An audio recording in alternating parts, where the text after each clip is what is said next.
Good afternoon. My name is Marty Wimmer, and I'm live right here in downtown Buffalo at Buffalo Toronto Public Media on this Giving Tuesday, December the 3rd, 2024, a day of generosity, a day when we give to our favorite organizations who make life better for all of us in Western New York, Southern Ontario, and around the world. Today, we're giving you something really special, an inside look at Buffalo Toronto Public Media, the facilities, and all the people, or many of the people, who make all of the magic possible on television, on radio, and on all the socials. It's going to be a great few hours. Plus, we're going to be showing you some original features, presentations made right here at Buffalo Toronto Public Media, your television station, your media station here in Western New York, that you make possible with your very, very generous donations. So I hope you'll stick with us. You'll watch the productions that come from us right here at Buffalo Toronto Public Media.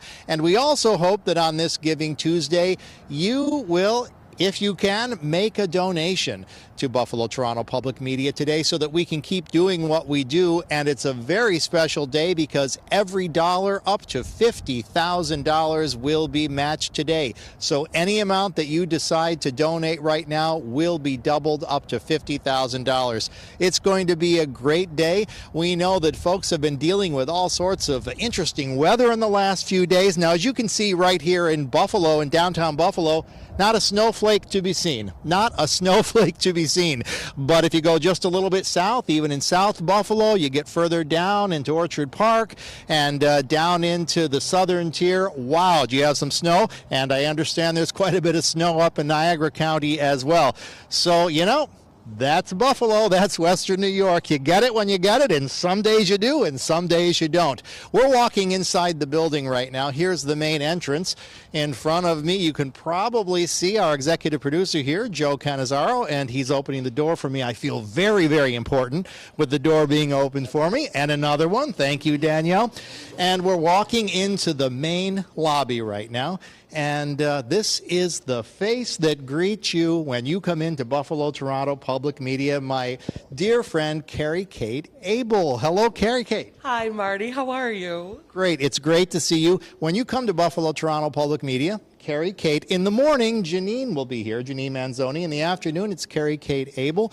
And Carrie Kate is one of our newer staff members here. How long have you been here, Carrie Kate? Oh, it's coming up on 4 months. 4 months of this wonderful person sitting at the desk. Tell us, what has your experience here been like so far? I absolutely love it. The people I get to work with and meet, it's a wonderful, wonderful atmosphere. Yeah, it really is a great atmosphere, and we thank you for what you do here. Now, from your perspective, and you've been here 4 months now, what do the contributions made to this organization from our viewers, from our radio listeners, what do they mean to you and to this community? Oh, they mean absolutely everything. We couldn't do what we do without your support, so it has a great deal of importance. Yeah. If Carrie Kate seems a little familiar to you, by the way, you may recognize her from Shakespeare in the Park. You've played a few roles in recent productions at Shakespeare in the Park, right? I have. This past summer, I was Autolycus in A Winter's Tale, and last year I was I can't think of the name of the show. I put you on the spot. Well, Carrie Kate is a well-known actress and singer in town. She's performed here at WNED Classical Live on stage, some cabarets with the fabulous Chuck Basil. So we're so glad that Carrie Kate Abel has joined the staff here at Buffalo Toronto Public Media. This was the first of many stops that we're going to be making today around the company, meeting the people, seeing the facilities that make all of this possible. So do stick around, and if you can, please make that donation right now. Thank you.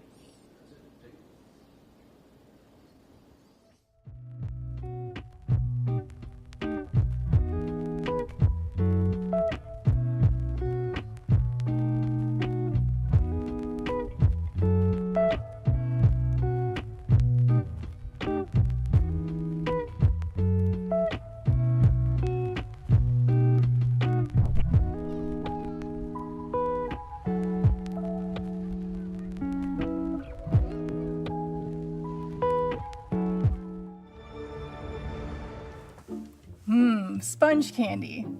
a delicate yet crunchy toffee confection covered in chocolate. This delectable treat is known around the world for its distinct texture. Variations come with and without chocolate. Honeycomb from Australia, sponge toffee from Canada, sea foam from the Pacific Northwest, berry food from Chicago, hokey pokey from New Zealand, and cinder toffee from the UK. But here in Buffalo, New York, we call it sponge candy, and we can't get enough of the stuff. While the precise origin of sponge candy remains unknown, we know confectioners like Fowler's in Western New York have been making sponge candy for over a century. There's a lot of Buffalo love for this toffee treat, so much so that the city declared September 21st National Sponge Candy Day. And sponge candy is quite possibly the sweetest way to explore chemistry. Take a look under the chocolate exterior. This candy is filled with tiny bubbles. Like most toffees, you start by boiling sugar. But by adding a special ingredient or two, you set off a chemical reaction. And this chemical reaction gives off the gas that blows those bubbles. But what is a chemical reaction? We have to start by thinking about matter, the stuff that makes everything. Matter refers to anything that has mass and takes up space. You and I are made of matter, and so are books, desks, your pet dog, even the air. Und this is ein Atom. Join together. All matter is made up of tiny particles called atoms. When atoms are joined together, they create a molecule.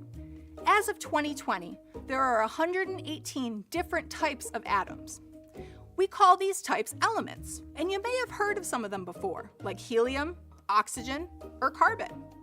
Sometimes matter can change, and there are two types of changes: physical and chemical. In a physical change, the matter changes state. There are many different states of matter, but we usually focus on these three: solid, liquid, and gas. When a physical change happens, it doesn't change the atoms or molecules, and those changes are usually reversible. What happens when you melt some ice? You get water. Now, imagine taking that water and putting it into the freezer. It'll go back to ice. It doesn't change the molecules, so it's a physical change. Chemical changes do change the molecules. For example, take this classic chemical reaction, baking soda and vinegar. Everyone's seen the volcano trick. We start off with a powder, sodium bicarbonate, and a liquid, acetic acid. When they combine, they create something new: a gas, carbon dioxide, and a brand new substance called sodium acetate. But how do I turn the carbon dioxide and the sodium acetate back into vinegar and baking soda? I can't, because it's a chemical change. When we cook or digest food, it undergoes chemical changes too. Once a raw egg is cooked, you can't make it raw again. Chemical changes aren't reversible.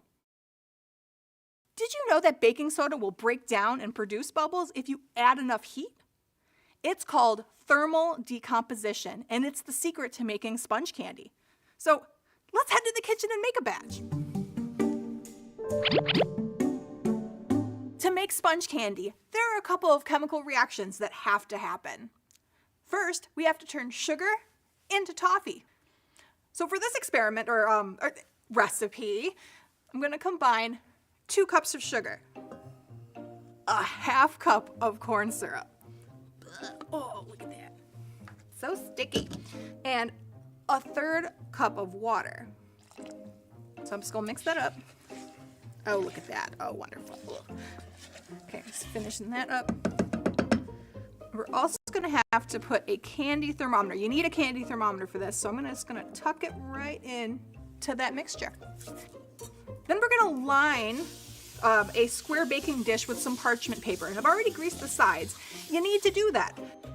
Keep a tablespoon of baking soda handy, because we're going to need to mix it really quickly to maximize that spongy goodness. Just like professional candy makers, we're going to heat this mixture over medium heat. Yes, heat. Chemical changes can be caused or helped along by heat. And this mixture will get hot. We'll be heating it up to 300 degrees Fahrenheit. or 150 Celsius. It may not look like it now, but there's a lot going on in this sugar mixture. The sugar, or sucrose molecule, is a disaccharide, which means it's made up of two molecules stuck together. These two monosaccharides are glucose and fructose. When you heat the sucrose molecule to the right temperature, it breaks apart and forms caramel. And this process is called, well, caramelization. We can see these changes as the sugar turns from white to yellow and then brown. We can thank caramelization for the wonderful flavor of our sponge candy. By raising the temperature of the liquid, you can force more sugar to dissolve and create a super-saturated liquid. As a supersaturated sucrose liquid cools, the sugar molecules will try to crystallize back into solid molecules. This is where we can interfere and prevent crystallization from happening with our baking soda. All right, now that our mixture has reached 300 degrees, prepare yourselves. It's time for some kitchen science. Now it's time to add the magical ingredient, baking soda.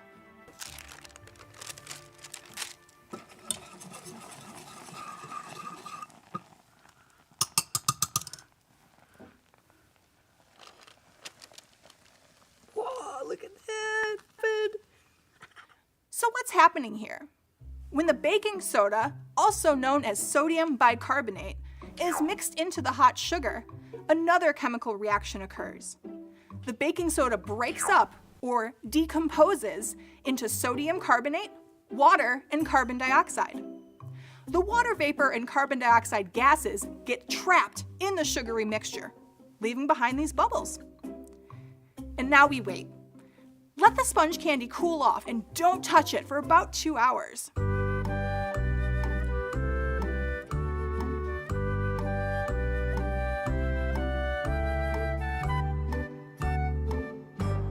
After that, take the candy out of the dish and smash it into smaller pieces. Some people like to dip it in chocolate, but I think it tastes great on its own. Keep in mind though, when you eat candy, another unfortunate chemical reaction happens between the sugars and your teeth, so remember to brush them.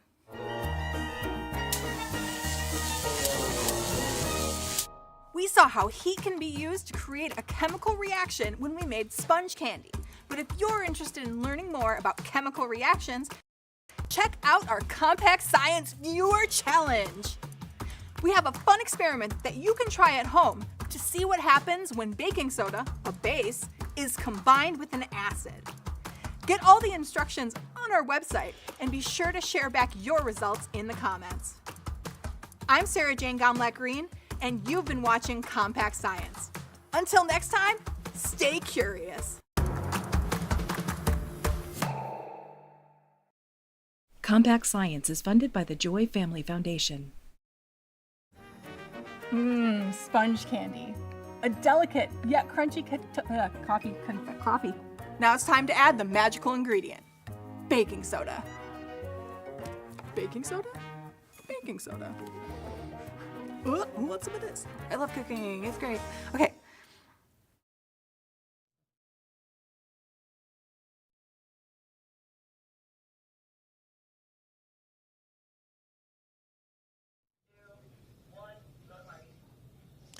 Another great installment of Compact Science here on Buffalo Toronto Public Media, a production made right here. Good afternoon. My name is Marty Wimmer on this Giving Tuesday, and today we're doing something really special on Giving Tuesday. We are seeing the rooms, the places, the studios, and meeting the people who make all this magic happen. So I hope you can stick around for our tour all afternoon.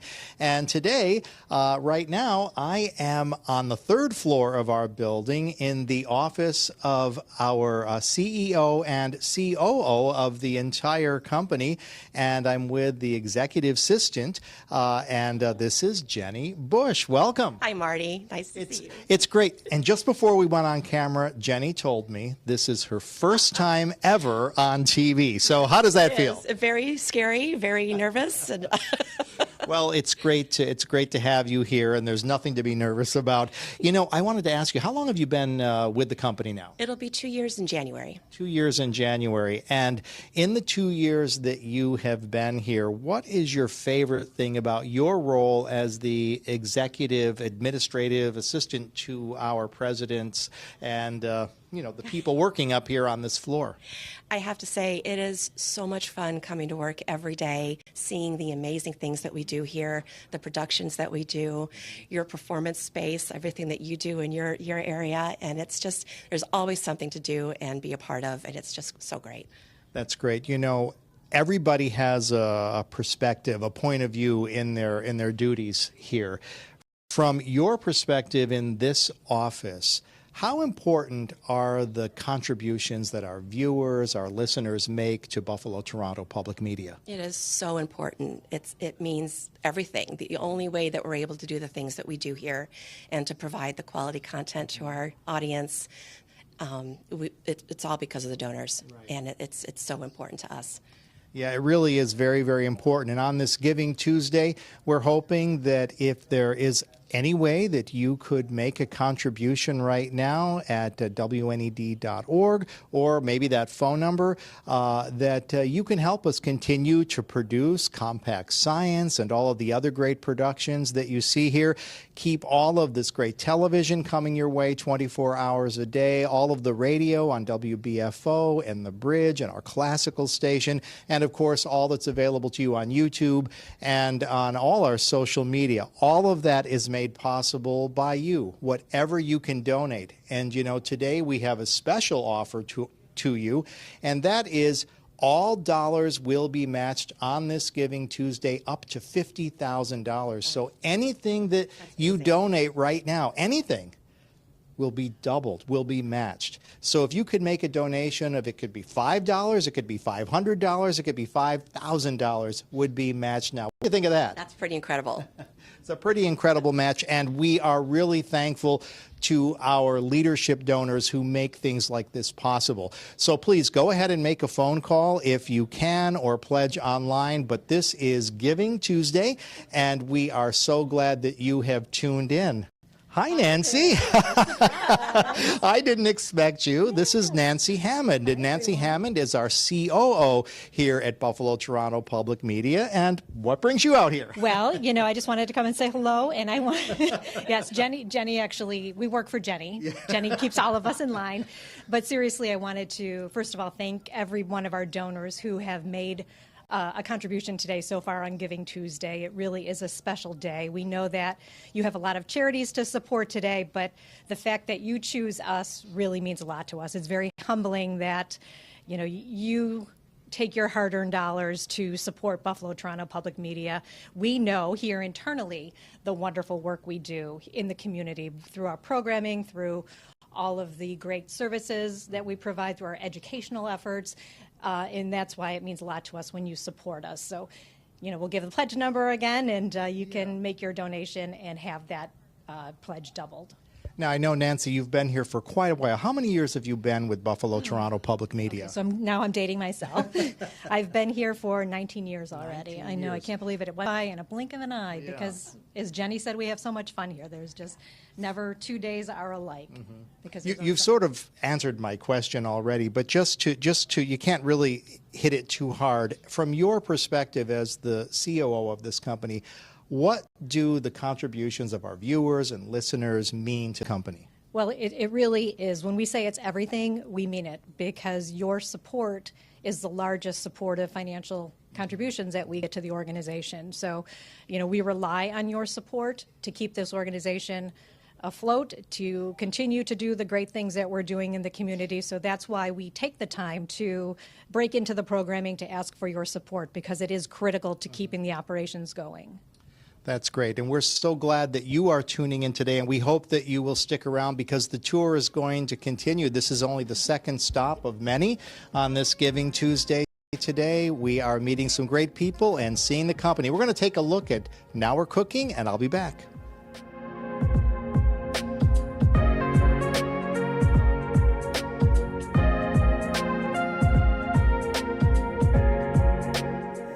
have our peppers, right? We're gonna add some garlic. Okay. You seem like you want to jump in, Pete. You want to jump in here? That's okay. It's okay. Hear that sound? I hear that sound. That's the sound of love right there. WNED PBS welcomes you into our kitchen Let's do a little drizzling. Wow. Yeah. for your favorite local show. Now we're cooking live. Chef Steven. How you doing? Thank you. Thank you. I'm doing great. You looking good too. Thank you, thank you. Thanks for joining us for this delicious live special. Absolutely. So, wow, it just smells terrific up here with all of these little goodies you have. I feel like I've fallen into the spice rack at home. So, tell us, what are you going to prepare for us today? We're going to make a roasted sweet potato and black bean chili. Amazing. Well, smells amazing so far, and you haven't even started, really. Wow. So what are you cooking up there? So we're going to start off by roasting some cumin seed. And some of the things I like to do when I cook is I like to take the actual whole seed. I would like to warm it up, and then we're going to grind it in a pestle and mortar. So what we're doing right now is in a dry pan, I have some whole cumin seeds. And we're going to get them hot because right now they're asleep. But we want to wake them up. And we're going to start energizing them, and all the fragrance that's in that seed is going to start coming alive. And once it's warm, I would put it in a pestle and mortar, grind it up freshly. I already have some right here. I just want you to smell that. Take a smell of that. Wow, that's fragrant. Very fragrant. Now, I could mess this up. Okay, so what's the trick here? How do you keep from burning it? Well, it's just you pay attention to it. It's in a dry pan, and it's over medium heat, and we're just going to make sure that the heat is starting to stimulate the seed, so that the oils that are in the seed start to be energized, and that's where the fragrance is going to come from. Okay. So once you get it to where you start seeing a little smoke coming up, it's ready to go. We will put it in our pestle and mortar, grind it up, and all the fragrance will be released, which is going to go right into our pan, which we're going to start making next. Okay. So you're going to start seeing. So we got a pan right here that's already on. Right. And we want to get a hot pan to start our chili. The first thing we're going to actually make is what we call a sofrito. And really that's similar to all different cuisines have their foundation for making stocks, sauces, or soups, like a mirepoix in France, or you would do a trinity in Creole cooking. So sofrito is basically sauteed onions, peppers, garlic, tomatoes, and fresh herbs and spices. So that's what we're going to start off with, if you don't mind, Pete. Can we do that? I think we can, yes. All right. So tomatoes, onions, peppers. You got some colorful ones here. Green peppers okay? Green peppers are good, yes, but I like color. I want to make sure that I have nutrient-based flavors going into my sofrito. And your garlic looks mashed up? So I grind it up. Okay. Is that important? So some people like to buy jars of garlic already pre-done at a store. Right. I don't like that because it doesn't have the potency I want. Look at that. Look at that. Yeah. See that? I can smell it. You smell that, right? So we're going to turn that off. Okay. And then what we would do is we would put it in there. I already have some ground up, but I wanted people to see how simple it is to just energize that oil, and you can see the smoke rise, right? Definitely. So I get whole cloves. You're making me nervous here. We're perfectly good. We're good. So we got our oil hot right here. So we're going to get started. Sound good? Sounds great. So we're going to start making our sofrito. We're sauteing our onions. Hear that sound? I hear that sound. That's the sound of love right there. I tell everybody in our cooking classes, so we do cooking classes, right? And I tell them we cook with love. And the reason why we cook with love is because we have to cook with patience. And if you're going to love anybody, Pete, you got to have a lot of patience with them. No, nothing from the crowd? Oh, we're good. Okay. Okay. That failed. That was a failure. Okay. They're married. They get it. They get it. So we have our onions, we have our peppers, right? Yep. We're going to add some garlic. Okay. You seem like you want to jump in, Pete. You want to jump in here? That's okay. It's okay. Okay. We want a hot pan, so you always want to caramelize your vegetables. And caramelization is basically the reaction of natural sugars that are sweat out of the vegetables, and they're being heated up. So that's caramelization, and you want that flavor. Okay. So we got some cilantro here. Wow. Oh, yeah. You can you smell it? It smells amazing. Now this is fresh cilantro Yes. that you chopped. Correct. That's good. I got to tell you, I never liked cilantro until I had fresh cilantro. It was a game changer. Yeah. Now I love it. Yeah, I love it. So there is a lot of people can't have cilantro. for some reason, part of their brain rejects it, and it tastes like soapy, and it's a real thing. That was me. Really? That was me, yeah, because it was But you're the drive. recovered. Well, it was a miracle. No, I had fresh cilantro at a food truck of all things. And, Really? And ever since, whenever I have the opportunity, now I throw in the fresh cilantro. But as I say, it was a game changer. If you can cook with fresh herbs and spices, That does not look fresh. What is that? that is chipotle, little spice. Okay. You want a little spice, and our cumin is going to go in there, right? Right. And so you're going to cook all of this down, and this is our sofrito. This is what we want. This is going to give us the flavors that we're looking for in our chili, and this is what's going to give it the pow factor. Now we got just a couple minutes left. Here, Chef Foreman. We can keep going. Okay. We got some tomato. Oh, we got plenty of time. We got plenty of time. And you're cooking all this down, caramelizing it. Yeah. Again, this is very important. People ask me, what do I like to cook? I like to make it right. I like to make a lot of foods, doesn't matter what I'm making, but I just want to have it done right. So when you're cooking, the technique will be great. Okay. Now, one thing I notice all you TV chefs do is you're fast. Gotta be. Well, I'm under the gun right now. well, not only that, but I think at home when I cook, I don't know, I just overcook stuff. But you're just getting right into it. Well, I mean, we're trained, you know, to know what we're looking for and understand where the procedure is and what step we're at and understanding what it's going to need and so on. So, again, I'm stewing everything down. I'm caramelizing everything. My sofrito, I got my spices, I got my fresh herbs in there, right? Now I'm going to add my beans. Now, the key, I don't soak my own beans. Right. I do get canned. And the reason why is because there's this liquid in there called agua faba, and that's flavor.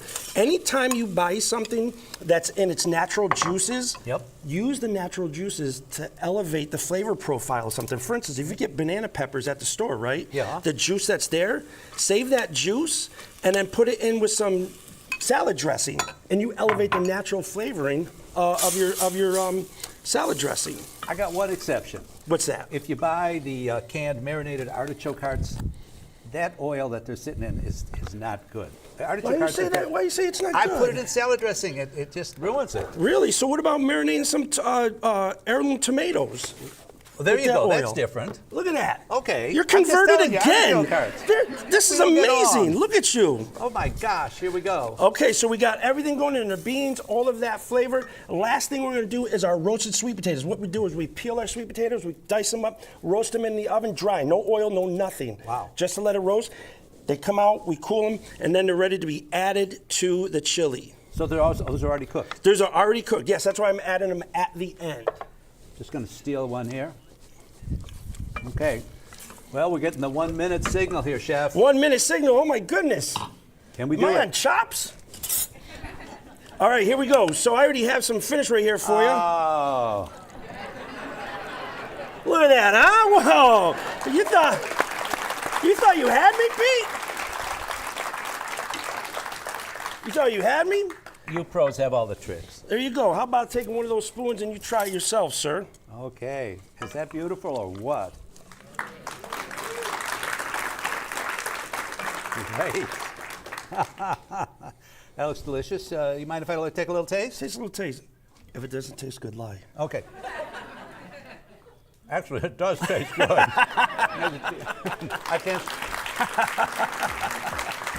can't swear on TV.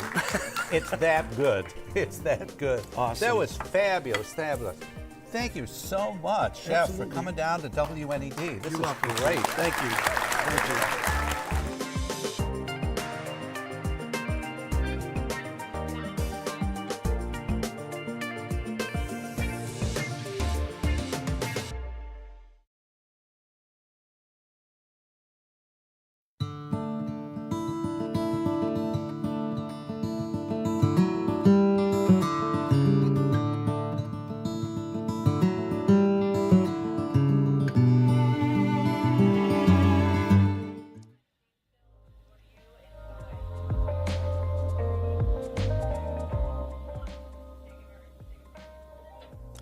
Another great little installment of Now We're Cooking Live, another original production of Buffalo Toronto Public Media. Good afternoon. My name is Marty Wimmer, and this is Tuesday, December 3rd, 2024, Giving Tuesday 2024. And we're doing something very special today. We're giving you an inside look at the facilities here at Buffalo Toronto Public Media, and we're meeting the people that make all this magic possible on television, on radio, and on socials. And right now, I'm in the office of my old friend, Wendy Westfall. We've worked together for years and years. On radio. We've done Radio Pledge together for a long time, although not lately. But it's an interesting twist. I don't think I've ever had a camera crew in my office before.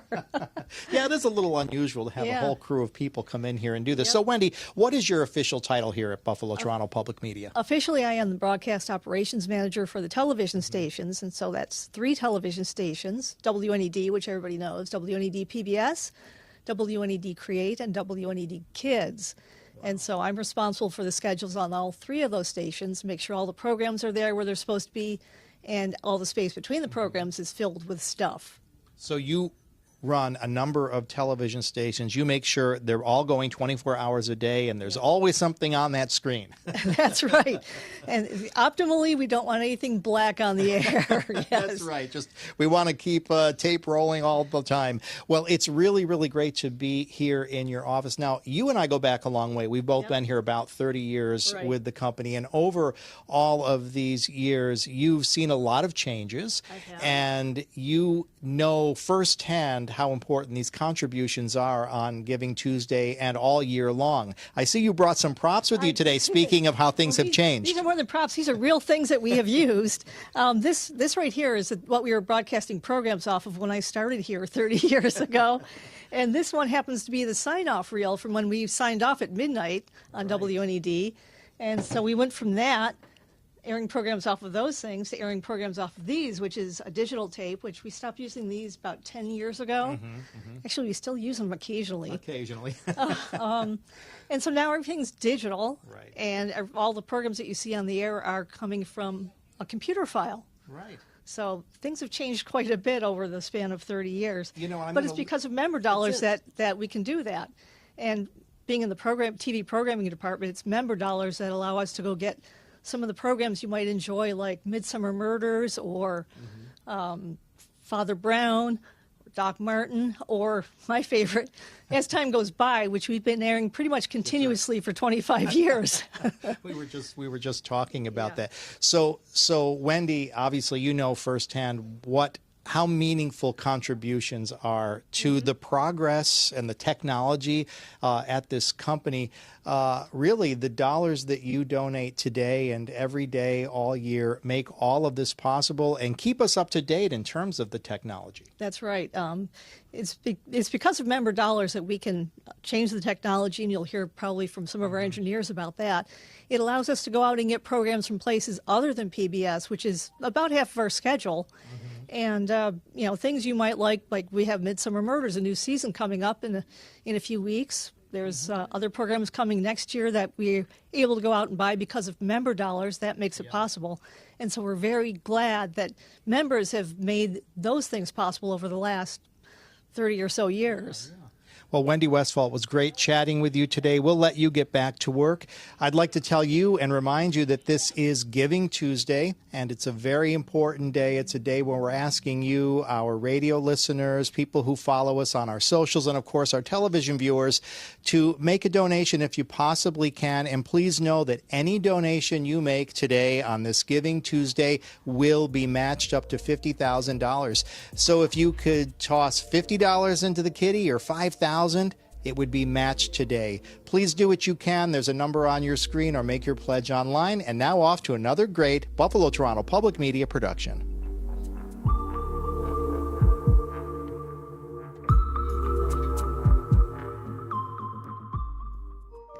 Ah, moon and star, you are very far, but were no one farther than you.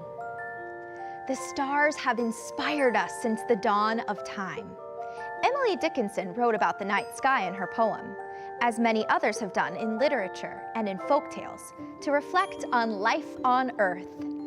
The patterns of the planets and stars have been used for thousands of years as a way for societies to predict weather and seasonal changes. Say, wake up, star projector. Wake up, star projector. We can make it orange. We can put music on. Hi, I'm Christina, and today, you and I, we're going into outer space.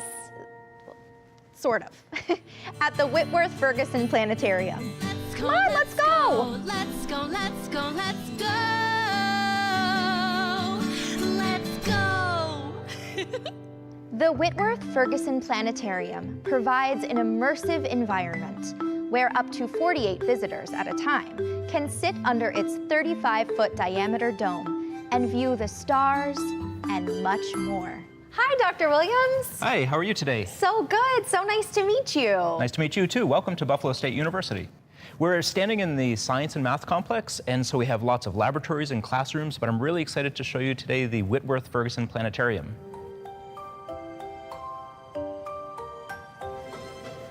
Wow, this thing's huge. Now, Dr. Williams, it does look a little crooked. You're right. It is tilted about the same angle that Earth's axis is tilted. This is one of our old star projectors. So here at Buffalo State, we've had a planetarium since 1964, and this is the star projector that was in the old planetarium. Now, what's the difference between an observatory and a planetarium? Well, in an observatory, you'd be looking through telescopes to look at the night sky. In a planetarium, we recreate the night sky. Interesting.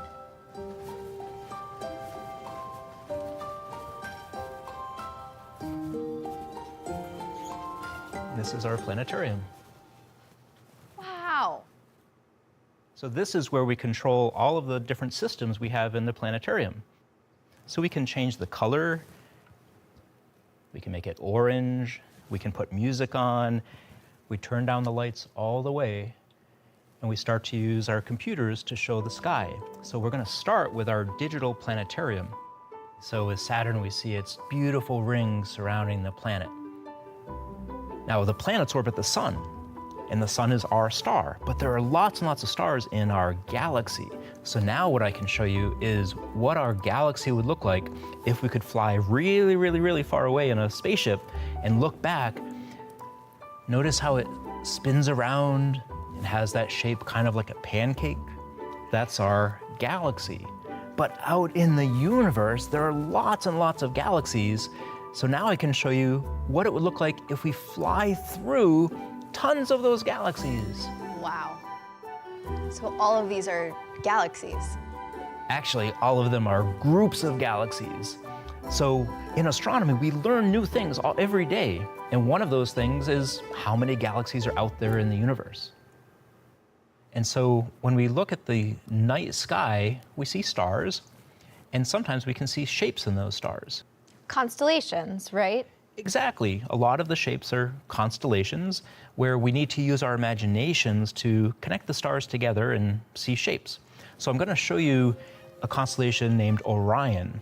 In front of us there, see those 3 stars that line up? That would be the belt of Orion. So we want to use our imaginations to see the shape of a person up there. And I'm going to help us by connecting the stars together with some lines.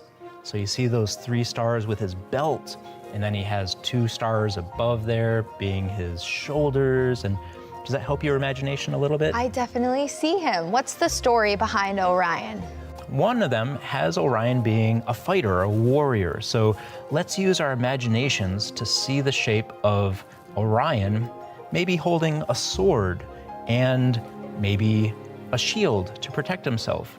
Another story has him fighting with Taurus the bull, because right there next to Orion is Taurus the bull. But then other stories have Orion being a hunter. He has a big dog and a little dog over by him helping him hunt. And in some of the stories, they're hunting a rabbit.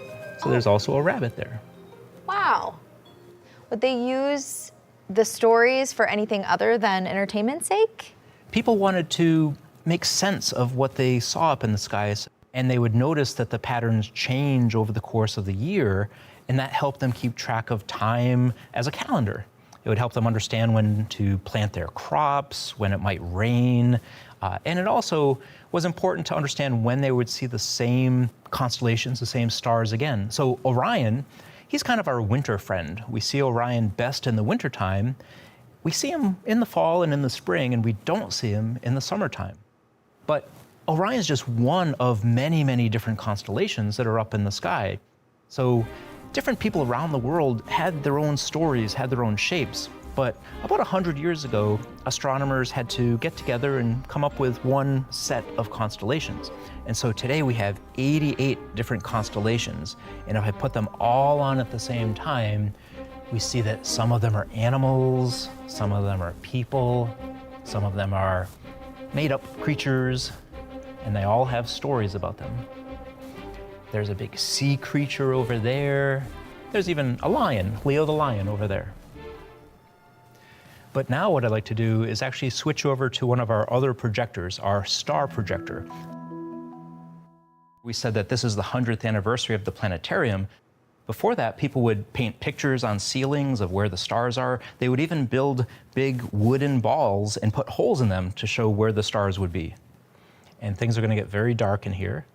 And once it's dark, we'll actually wake up our star projector. So to do that, I'm just going to switch positions with you a little bit. So say, wake up, star projector. Wake up, star projector.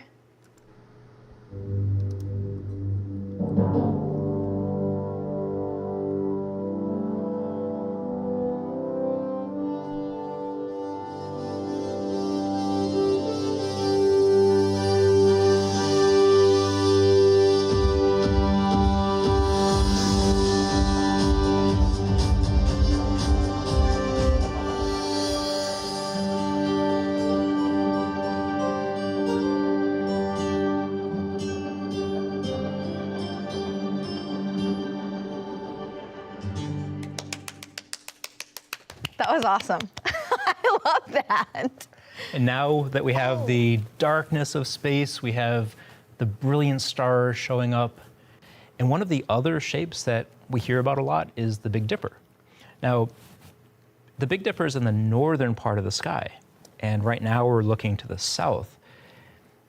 We could look behind us, but it's more fun to turn the sky around. Now, a lot of times people say the Big Dipper is a constellation, but it's actually not a constellation because it's part of a bigger constellation that we call Ursa Major, the Big Bear. Sometimes it's hard to see all the stars in the Big Bear, but those 7 stars that make up the Big Dipper are bright enough that even in a place like Buffalo or a big city that has a lot of lights, we can see those 7 stars making up the Big Dipper. So can you find it up in the sky? Right there? Exactly. Yep. So there's the Big Dipper. So this is really important for us here in the planetarium to be able to show the sky at night without any lights around. So think about what the sky looks like where you live, how many lights you have around your house, maybe there are lights along the street. A lot of that light goes up into the sky and it makes it hard to see the stars. But if we could go back in time before we had all those lights, this is what we would see up in the night sky every night when it wasn't cloudy.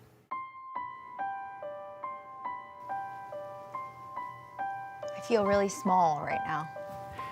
It makes us feel small, but I think another fun way to think about it is that it's amazing that with really good computers and really good telescopes, we can learn so much about what's out there in space. And so, yeah, we're small in the universe, but we're big in terms of what we can learn about. So the stars are pretty amazing, aren't they? They are. Well, there's one more thing I want to show you here in the planetarium. We have a laser system.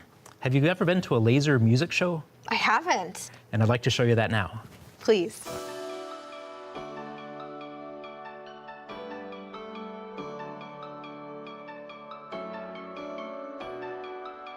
Wow! The planetarium really helps us to understand just how connected we all are to the universe. And they're pretty fun to visit, too. You should see if there's one near you. How often do you observe the stars and the night sky? Thank you so much for joining me. I can't wait for the stars to come out tonight so I can write some of my own stories. But for right now, I gotta go. I'll see you next time.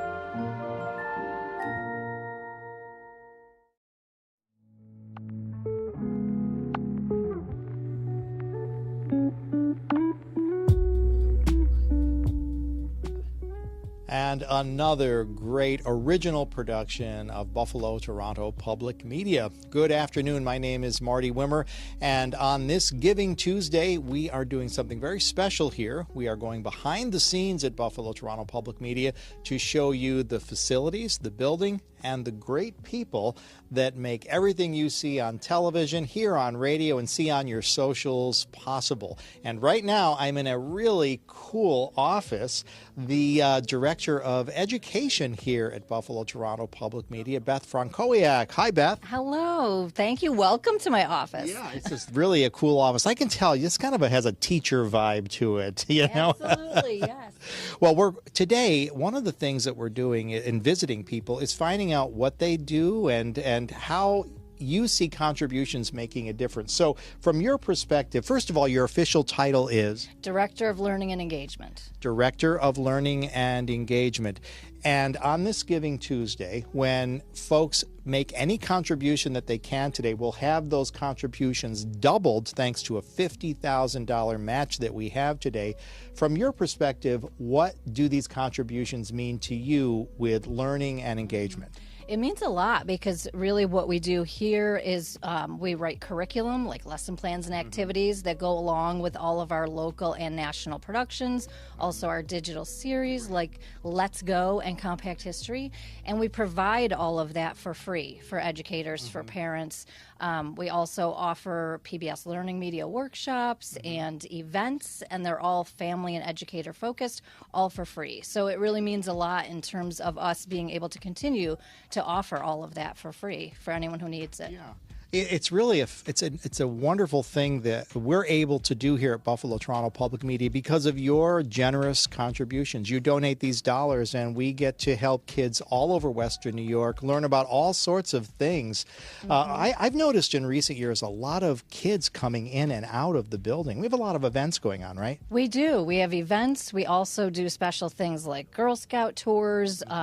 We have an educational experience where we bring in high school students who get to learn about different opportunities of media careers, and they get hands-on experience, you know, playing around with our cameras and, you know, going to the edit bays and learning how to do that. And it really helps to teach them, you know, what it's all about, and they might be future BTPM employees.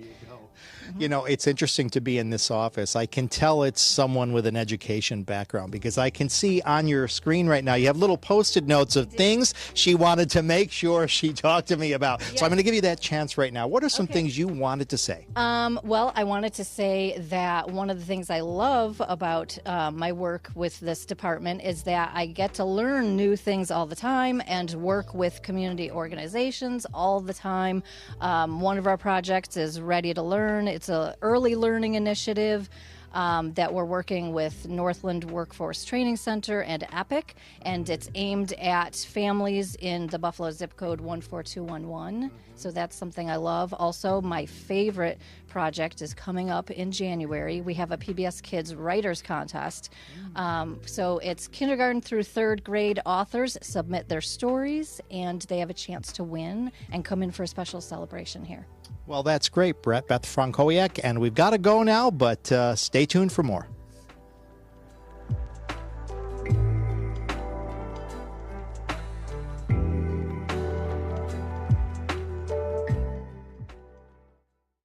Have you ever been away from home for a long time or had to navigate change?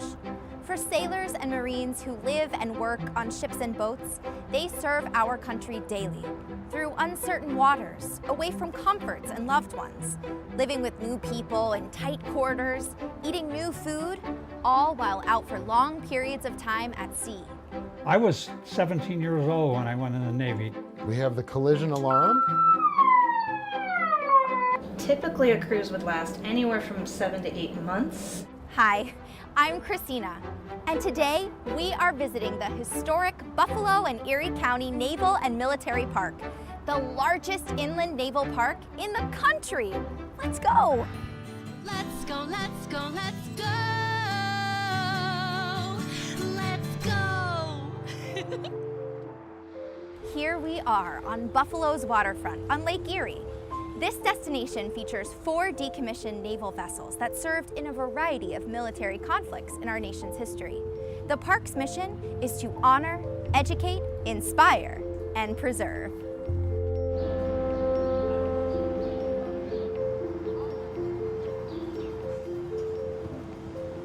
Hi. Welcome. Hi, I'm Courtney. Hi, Courtney. I'm Christina. Let's come aboard. So we are on board USS Little Rock. This ship was like a floating city. There were over 1,200 sailors and Marines that would have served and worked aboard this ship at the same time. Where would you put them all? We will go and explore some of those spaces. Let's go check it out. We are at the post office. The space was used for handling all of the incoming and outgoing mail. How long would it take to receive a letter or to send a letter? Well, that would really depend on where the ship was stationed, if it was underway, what it was doing at the time, and how often the provisioning ships or sometimes helicopters could come and bring supplies and mail to the ship. Typically, a cruise would last anywhere from 7 to 8 months. It didn't normally go over a year, but sometimes it could have been just a couple of months depending on what they were doing. We're gonna go into the mess deck, which is kind of like a cafeteria. There would be 4 meals served a day. 4? 4 meals, if you can believe it. And then they also had a midnight meal for those guys that were working overnight. These tables, I noticed they're a little bit different than the tables in my lunchroom at school. What is this little lip for? You can come across some really rough seas, and sometimes their trays would slide. So this little lip here would protect it from sliding right off onto the floor. That's smart. What kind of food would there be? Mashed potatoes, green beans? A lot of hamburgers, hot dogs, chicken. They made their own bread. They had their own butcher shop on board, so they would bring meat on board and then chop it up. So it was always very important for morale if you had good food on board a ship. So we're in berthing, which is also known as the crew sleeping quarters. And this space particularly held about 80 guys, their personal effects, and also, as you can see with these bunks, where they slept. Their actual bedding would lift up, and then underneath here, about that deep, would be where all of their personal items would be. Photos of loved ones, many of them kept a diary. You know, maybe like kids today, they keep a diary or a little journal. I keep a journal. Do you really? Yes, so the sailors would as well. Sometimes that they would hang out in their berthing and, you know, tell jokes with their friends and their bunkmates. Next, I was privileged to speak with a veteran who served on the Little Rock.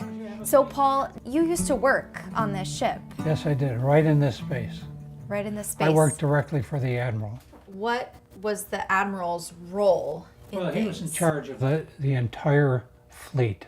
Okay. Under one flag. The 6th Fleet was the fleet that served the Mediterranean area. When you were on this ship, where did the ship go? Spain, Lebanon, Turkey. I was 17 years old when I went in the Navy, right out of high school. I went to crypto school. I had a lot of experiences on this ship and other ships. Can you tell me a little bit more about crypto school? What it was the reading and writing of encrypted words via coded word. Did you make a lot of lifelong friends? Actually, I have a fellow from Kansas who was a wheat farmer, a little bit older than me. I talked to him on the phone regularly. And you still keep in touch? And I keep in touch with another guy by the name of McNally. He lives in Florida now. He was a young and restless young kid. I worked with him for his speed. He had to be tested, and he made rate, and he's eternally grateful. He spent 5 years in the Navy. It's been such a pleasure to meet you. Yeah, same Thank here. you so much for your service. Oh, you're welcome. Also.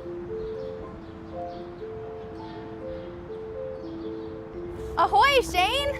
Hi, how are you Hi, again? I'm great. How are you? I'm good. What are you working on here? Oh, we're just trying to organize some of these mooring lines. Do you want to go see something pretty cool? Let's go.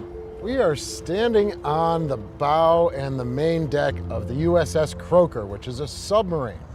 So this submarine served in World War II.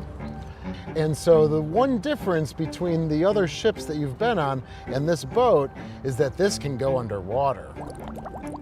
Welcome to the Croker. And this is the forward torpedo room where about 16 torpedoes would be, but also about 15 crew would live here at any given time. These are tight quarters. Service members needed to volunteer to live and work aboard the submarine. So welcome to the control room. And this is like the brain of the submarine. There's a lot of systems that are done here. So the first alarm is the general alarm. Let's take a listen.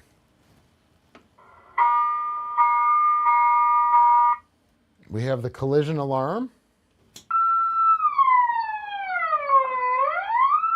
And then we also have the dive alarm.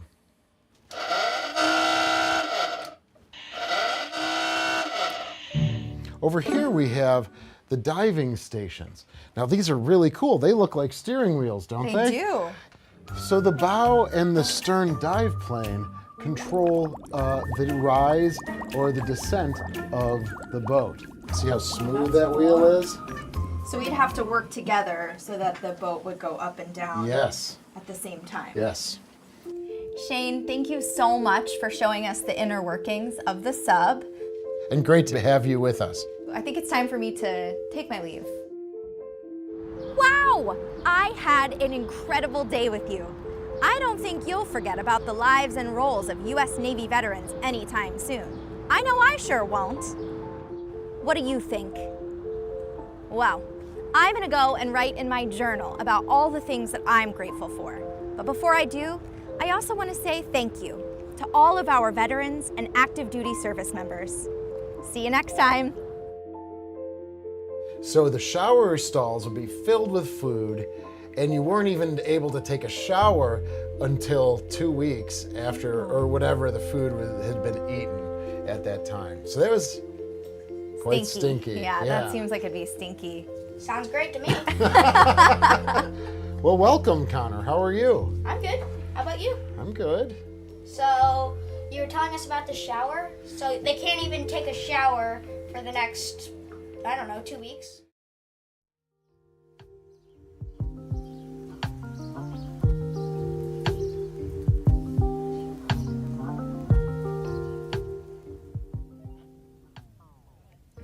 Let's Go Naval Park, another wonderful original production of Buffalo Toronto Public Media. Good afternoon. My name is Marty Wimmer, and I work here at Buffalo Toronto Public Media. And today, on this Giving Tuesday, we're doing something very special. We're giving you an inside tour of the building and the facilities, and we're meeting the folks who make all this magic possible on both television and radio and on our socials as well. And I underscore that because I'm speaking with Tia Mullen. And Tia, what is your official title here at Buffalo Toronto Public Media?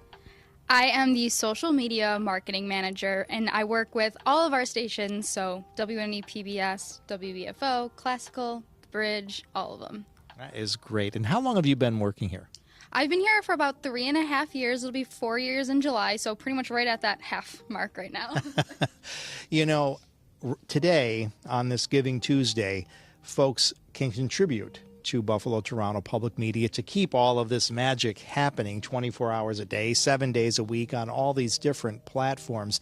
And today on Giving Tuesday, there's a special offer to you. Any donation that you make today at that phone number or online at WNED.org will be matched thanks to some very generous donors. So any amount that you can pledge right now on this Giving Tuesday to help your favorite television station, your favorite radio station, will be matched up to $50,000 today. So if you give $50, it'll become $100. If you give $5,000, it'll become $10,000. So whatever you can give today will really make a big difference. Now, I had mentioned the television and the radio stations. The socials are a newer aspect to what we do here at Buffalo Toronto Public Media. Tell us about our different social media platforms and how our viewers, how our people who enjoy what we do here are benefited by those things. Yeah, so where Giving Tuesday donations could go when it comes to social media marketing managing, we use a lot of Meta, which is Facebook, Instagram, we use LinkedIn, and some of our dollars can go to reaching more communities and more people that may not know about our content.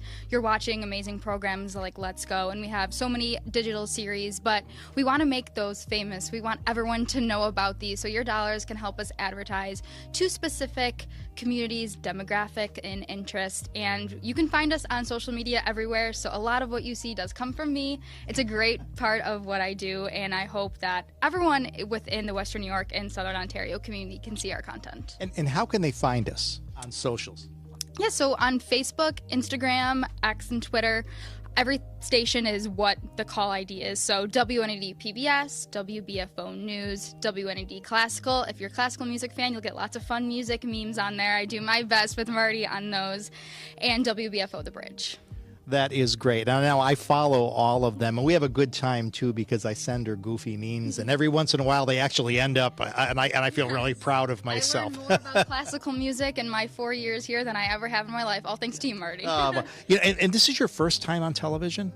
First time in a long time. I used to actually do commercials when I was younger, and one of my first commercials ever was for Think Bright. So I was here when I was about 5, I think. But first time in a long time. Well, it's great to speak with you today, Tia Mullen, and it's just such a great place to work, and Tia is one of the great people who make all of this possible. This is Giving Tuesday, and we hope that you will make a donation right now. Have it matched on this Giving Tuesday. Anything that you pledge today will be matched by some great donors. So whatever you can give it now, and thank you so much.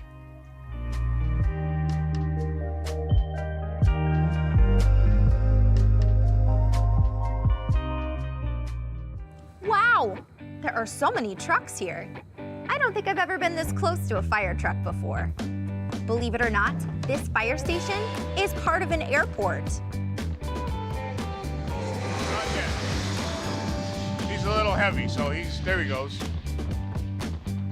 Down the side of the aircraft to the wing. Hi there, I'm Christina, and we are at the Buffalo Niagara International Airport.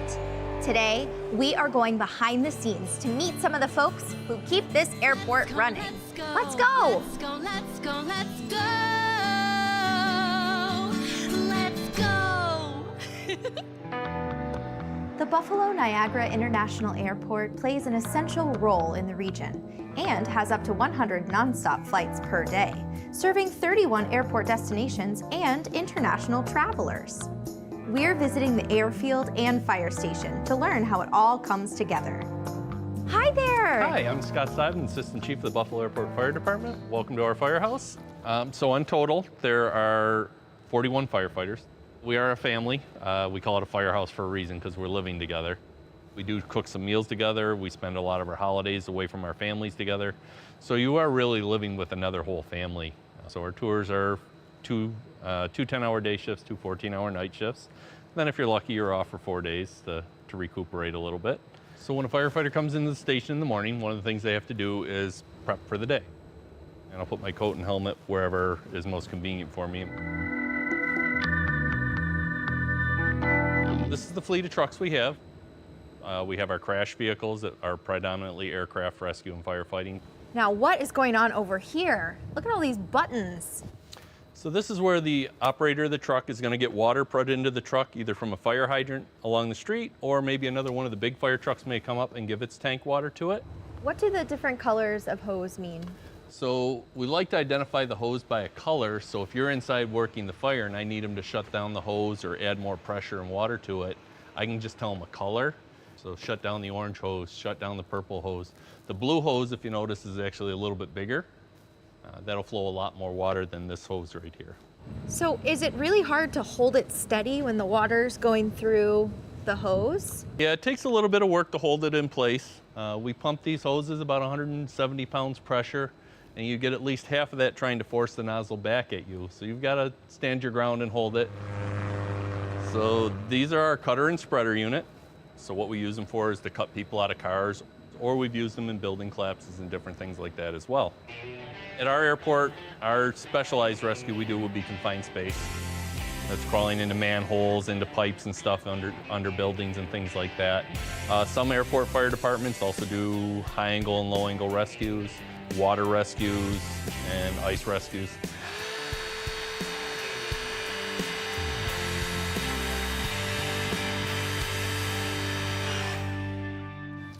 Good morning, Christina. How are you today? Hi, Joe. Good morning. I'm doing very well. How are you? Good, thank you. You ready for a tour of the airfield? I sure am. All right, hop in, please. Let's go. All right. 2 Charlie Alpha cross runway 23, then left and Alpha cross runway 14 to the end. Traffic at E175 mile final for runway 23. About 5 minutes out. Okay, great, thank you. Joe, what do you call the language, the codes that you're using over the walkie-talkie? So it's basically the aviation alphabet. It's so Alpha, Bravo, Charlie, Delta, and so forth. That's the aviation terminology. Base for runway 23. Carried 4738, Buffalo Tower. Number 2, runway 23, clear to land, wind 2406. Number 223, clear to land for Care 4738. That helps slow down the aircraft.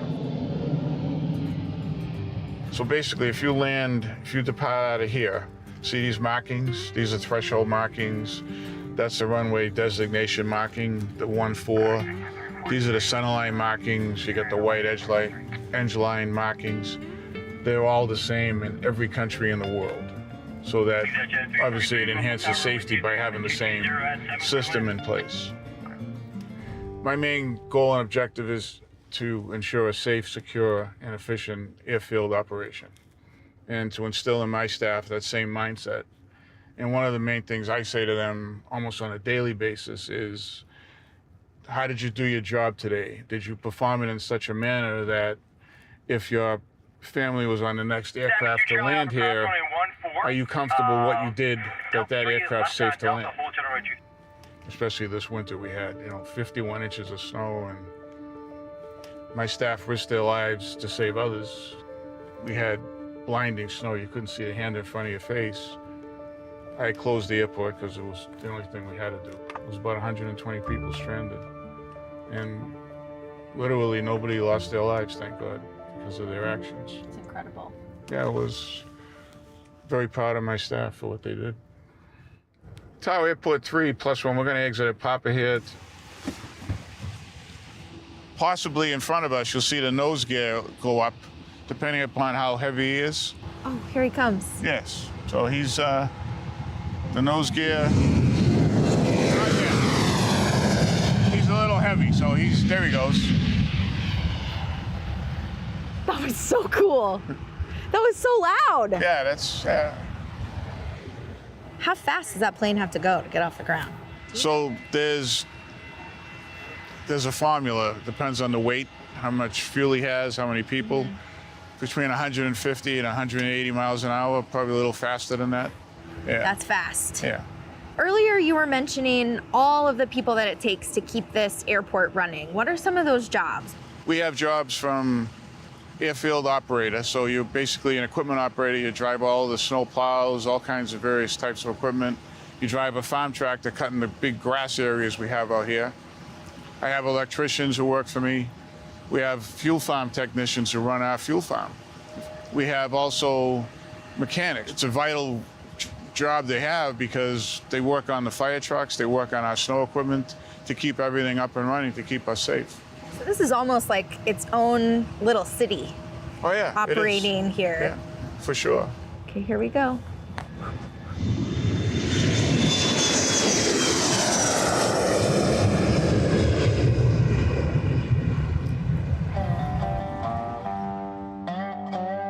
So this is our primary aircraft rescue firefighting truck. We call it F4. This is the biggest tire I've ever seen in my life. There's some pretty big tires on this truck. Want to see what the cab's like? Yes. All right.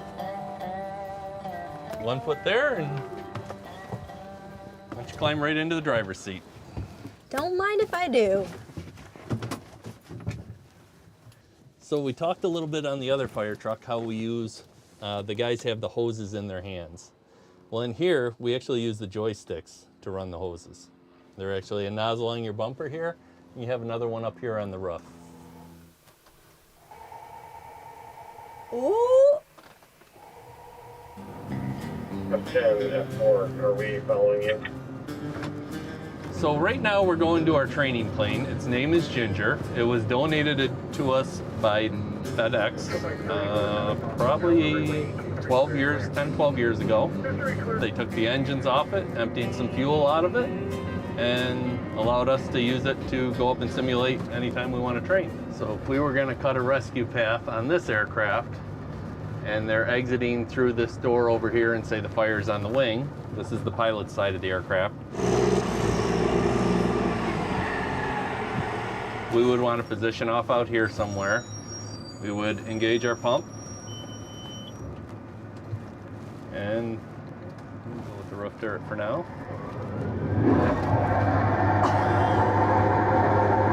I'm going to cool the plane, and what we would do is if the slide's coming out that door, we're going to cut a path between the slide and the people coming off and that plane. So let's aim for the door and work back and down along the wing. Okay, aim for the door. Just pull the trigger. Pull the trigger. It'll take it a second. So you're coming off the bumper. So now So I want to go up a little bit. Now go right along down the side of the aircraft to the wing. to the wing.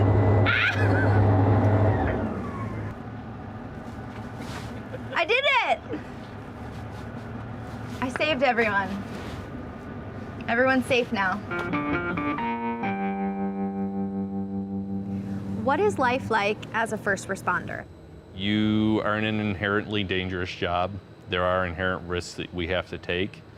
We try and do things as safely as possible to make sure we go home to our families and everyone else goes home that we're trying to help. How do you deal with the stress?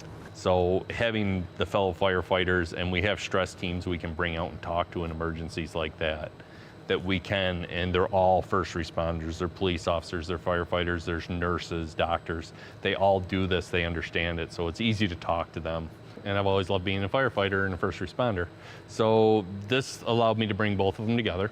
We get to go out and train on aircraft all the time. I get to see military, civilian, all sorts of different aircraft, planes, helicopters coming in here. We do all the same jobs as the firefighter coming from down the street at your normal residence, but we add in the component of dealing with airplanes. I am in awe of all of the ways that people work together to make an airport run. They serve our community and rely on each other to get the job done. I bet you can think of times when you relied on others to make something work. Well, I'm gonna go journal about where I want to visit next. And I'm gonna think about all of the roads, and the systems, and the vehicles, and the technology, and the people that make transportation possible. See you next time. And a special thank you to all of the first responders out there. Safe travels.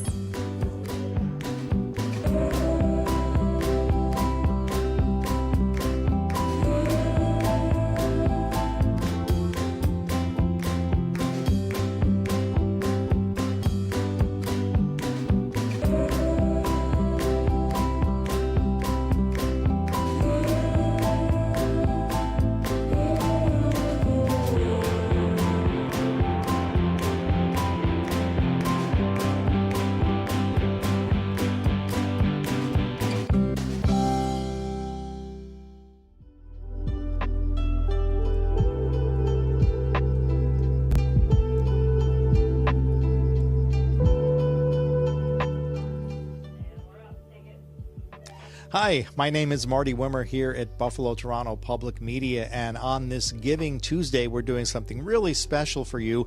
We're giving you an inside look at this whole facility today, the rooms where all these productions are made, and meeting the very talented people who make it all possible, make all the magic possible on television, on radio, and on socials. And right now, I'm in the office of a new friend of mine, Patrick Kelly, who's been with us for what, like about a year now? Yeah, a little over a year.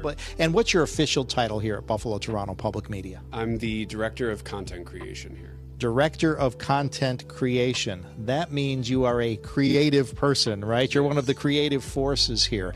You know, on this Giving Tuesday, one of the things that we're talking about is how important Buffalo Toronto Public Media is in the lives of viewers and listeners, and how much your contributions matter to all the content that we're able to create here. And on this Giving Tuesday, your dollars will be doubled. Any money that you can donate to this company right now will go far in helping us create new content, and they'll be doubled. So anything you can give today, if it's $50, it'll become $100. If it's $500, it'll become $1,000. Whatever you can give today will make a huge difference. Now, as the person who is the Director of Content Creation, what do the donations mean to you from your perspective? They're incredibly important. I would say crucial. All the programming that you're seeing here in between in the breaks, none of that would be possible without your donations. We have, incredibly impactful programming. Let's Go that you just saw was nominated for an Emmy. Our history show, Compact History, was also won an Emmy. And without your contributions, that wouldn't be possible. We really want to bring this impactful programming to the community, tell our stories, and really make a difference here. And without those donations, I don't know if it would be possible. Yeah, and you've mentioned the idea of that local connection. We're right here in Buffalo. We're right here in Western New York. We live the same lives. We experience the same weather. And I feel like that local connection really sets us apart from other places where you can access media. As a person who creates content, how important is that local feel to you? That's something that we keep at our core for storytelling with everything we do. Every episode of Compact History, when we sit down, we have to know what its local tie is before we can extrapolate and go out further out and bring a wider audience back to us. Like, what at its core we need to figure out what that tether is, and really tell our story. So when people watch our programming from everywhere, like on the internet and elsewhere, they know what we're about here for the Western New York region. I think that local connection is one of the things that really sets Buffalo Toronto Public Media apart, and it's very important in our content creation, and we are so glad we are able to do that. But please bear in mind that the only reason we can do it is because great people like you make donations, give what they can, and on this very special Giving Tuesday, we hope you'll remember Buffalo Toronto Public Media.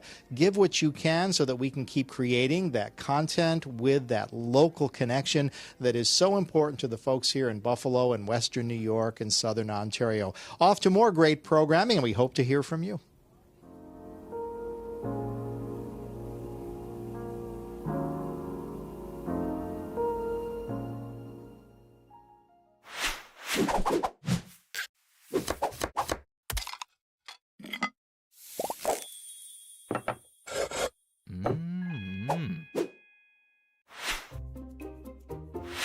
My name is Michael Nguyen. My Vietnamese name is Vũ Nguyen. I moved from South Vietnam to America when I was 15 in 1991 and settled in Buffalo, New York. I love cooking. I think food is very important. It is memory. Every time I cook Vietnamese food or eat egg roll, shrimp, mango salad, pho, it brings me back when I was 15. Vietnamese egg roll has a lot more ingredients when you prepare it. Chinese egg roll only like 2-3 ingredients only, and it's very fast to to make it and roll it. Vietnamese egg roll, it might take up to an hour at least to prepare, an hour to 3 hours to prepare. I always make it double layer instead of making one. So double layer will make your roll stronger, be crispier when you bite. I think my mom's cooking is the best. I learned most of my recipe from her. Every time I cook, I test her cooking in my cooking too.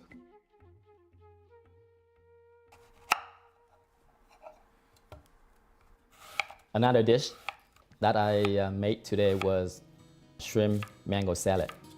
The mango salad is like a tropical fruit salad because we use fresh mango, pickle, daikon, and carrots. Very popular in Vietnam.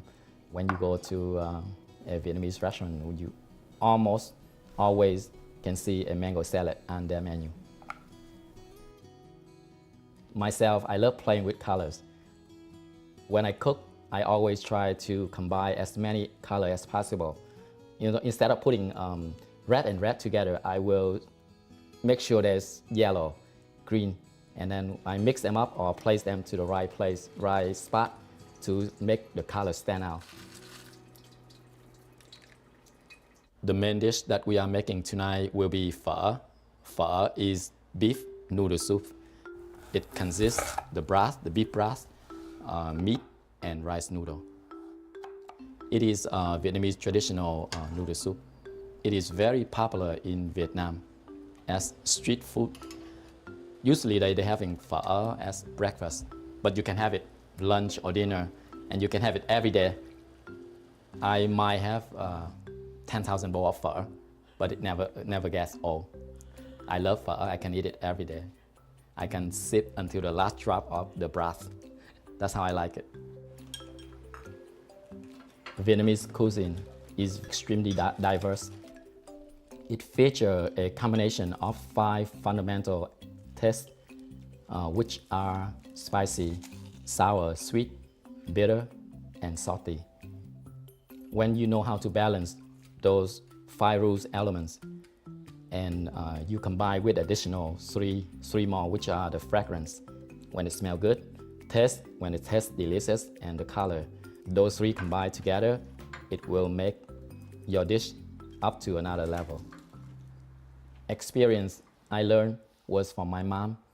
I learned a little bit of from her every day, and eventually come up with a strong background in cooking.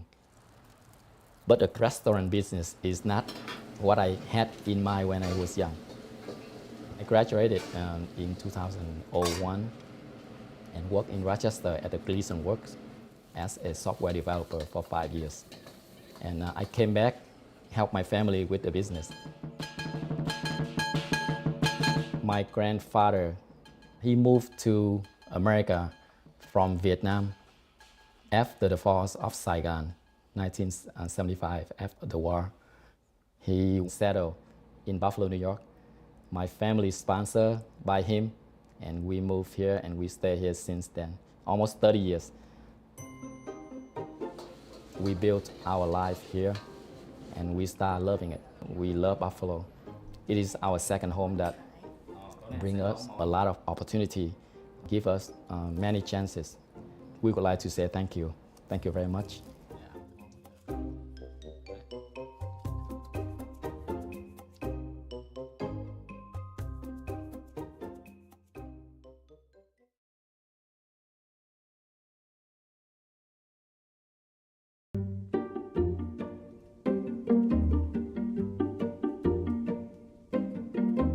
My name is Kasim. I'm 11th grade junior. My first goal is heart surgery, to be heart surgery, doctor of heart surgery. When I come here, I've been 1 year. I believe that my dream really come true because I have a lot of opportunity to can make it, and I will work hard and do everything possible I can do, and to step up and do my dream come true. Beginning in War Africa, we are not allowed to join the army, but they did service as Cooks, right? Cooks. Serve. I born Mogadishu, capital city of Somalia. Beginning in my life was so great because I have a beautiful family, daddy, and silver like sister, brother, also mom. Later, my life became harder and harder that I never see. It was so sad.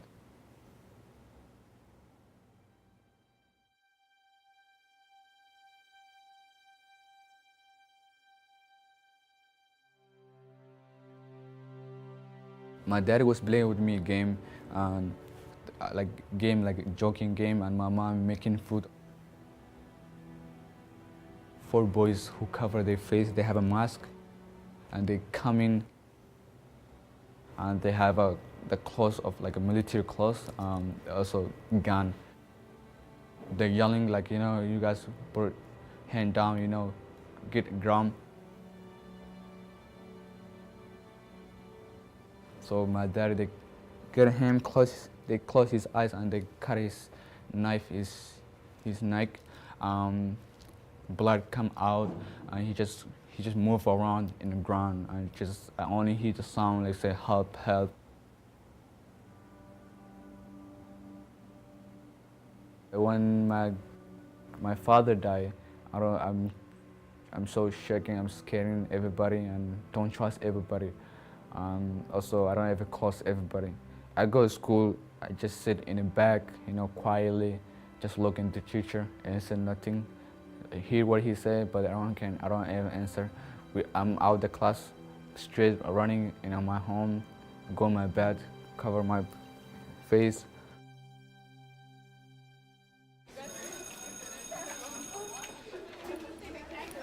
Well, life is my first high school. I don't say I have favorite teacher. They are all equal for me, and they are all one for me.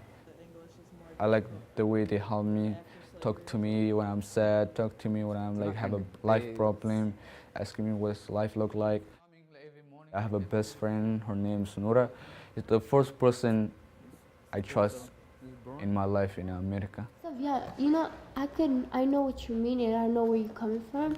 People are gonna die like little by disease. And I love her so much, anybody.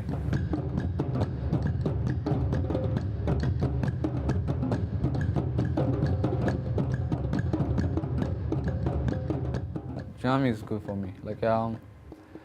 The one thing I learned in drumming is the beat. If each beat, make something, explain something. I learned how difficult they are when you have other person who not your language, who not the same culture, have different beat, and we're trying our best to make one beat.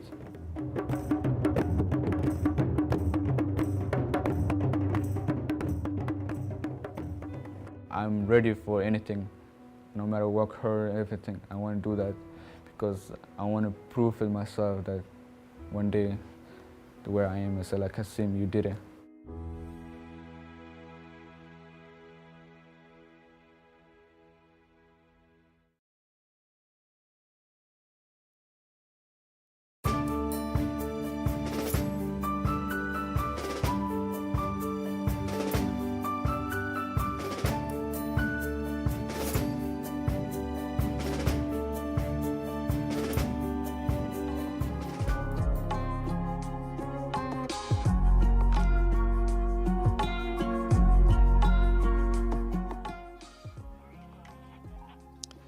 And again, dealing with some very important topics here at Buffalo Toronto Public Media. Another great production of Buffalo Toronto Public Media. Good afternoon. My name is Marty Wimmer. I'm glad you've tuned in on this very special day. It's Giving Tuesday, a day of generosity, a day when folks give to those organizations that make a difference in their communities. And you're watching Buffalo Toronto Public Media today. We know that in your heart, this company, this station makes a difference in your life. And we hope today that you can make a donation to Buffalo Toronto Public Media so that we can keep doing what we do, bringing you these great programs, meaningful programs like the one that you've just watched. And today, any donation that you make will be matched thanks to some very generous donors. So any amount that you can donate now will literally be doubled at that phone number that you see or at our website. One of the special things that we're doing today is we're showing you some behind the scenes places in our building, offices, studios, and we're meeting the very interesting and talented people who make it all possible on radio, on television, on social media. And I'm here with one of the newer members of Buffalo Toronto Public Media, Taylor Groskopf. I said it wrong. Say it for me. Groskopf. Okay. And, you know, I looked at your name tag and I think they misspelled it. But in any event, we are having a great time today. And it's been great meeting. You've been here for how long now? It's been about 3 months. 3 months. And this, I understand, is your second time on television. It is. I was on television once for a brief moment at Niagara University. There you go. Yeah. So here you are, your second time on television. Now, your title here at the company is? The Events and Experiences Facilitator. All right. And in that job, first of all, what do you do? Well, I help coordinate some of the events that we do here, some in the community, and help facilitate all of those. Yeah, Lots of fun. And from your perspective in the time that you've been here, you know that our viewers and our listeners on radio make donations that make everything possible here. From your perspective, what do those donations mean to you and the job that you're doing? Yeah, it's very important. The donations really help us create these engaging events to put on that to help bring in the community and bring in that support. It really brings us out to engage with the community, which I love. That's what makes my job so fun. Now, in the last few months, what is the event that you personally liked best? I loved the Hispanic Heritage Month event that we did, American Historia Heritage Celebration. It was my first event that I did. It was a huge event, and I got to meet so many wonderful people and work with a lot of different performers, and it really helped me grow and get settled in here. And that's great. You know, the idea of that local connection is so very important. And it's one of the things that Buffalo Toronto Public Media really takes pride in, being local, being here, being in the community, and bringing you programming that makes it all meaningful in your life. And wait a minute, we've changed personnel here. That's Hi, right. Matt. Okay, we've met before. Yes. Matt Gilbert and I have worked together here at the station for a while. By the way, it was great talking to you, Taylor. And hey, it's live TV. What can I say? So Matthew Gilbert, what is your role here at Buffalo Toronto Public Media? Yeah, I am the membership payment coordinator, which means that I am in charge of processing all of our monthly donations. If you have any sort of problem with your payment in support of any of our stations, I'm the guy that's going to help you figure that out. Now, what you've been here for how long? About just over 4 years. Just over 4 years. September And 2020. so you've been here for about 4 years. From your perspective, how meaningful are these donations that our great viewers make to what we do here? Yeah, it's so meaningful that we have a community of people that wants to reach out and support what we do. I believe in the programming that we put out there, the shows. I know I love All Creatures Great and Small. And I know I'm not alone. There's many people, that really love that show. So that's what I really love. I love that we have a community of people that will reach out and offer their financial support, because over 50% of the funds it takes for our stations to run come from our members, and that's really important. Yeah, you know, you've been on the air with me on radio before. We've talked to our radio listeners on Classical and on WBFO. Of course, we have a lot of social media platforms as well, and of course, there's television, which folks are watching right now. It is really important on this Giving Tuesday that if you possibly can, that you make a donation to this station. Any amount will help, and any amount will be doubled, will be matched because of this great match. Now, you work a lot with people who make donations. When you become a member, how does that feel? You know, you've spoken to so many people who've done it. What do they tell you about how it feels to become a member? Well, they feel like they're part of the family here at Buffalo Toronto Public Media. They're brought into the fold, and their voice is being added to the conglomerate of voices that make up what we do, and that's very cool to have their support and hear how they appreciate our programming and our shows. Well, all sorts of people are walking in and out. Taylor is back, and it's just all part of the fun here at Buffalo Toronto Public Media. We hope you will make a donation right now on this Giving Tuesday. Thank you, Taylor. Thank you, Matt, for speaking with us. And this is just so fun today. Stick with us. We have some more original productions to show you today, and I'll be visiting with some more people in just a little bit. And again, thank you on this Giving Tuesday.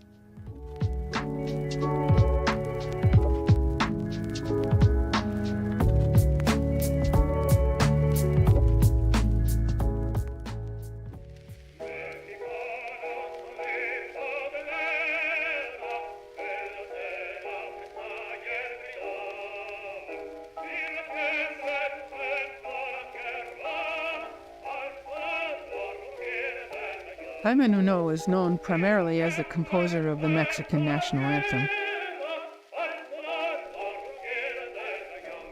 But his life was so much more remarkable than most remember.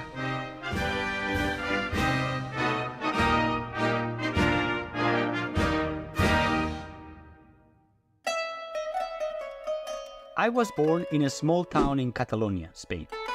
But before I can remember, my mother and my father, they died. And I was taken in by my uncle and raised in Barcelona.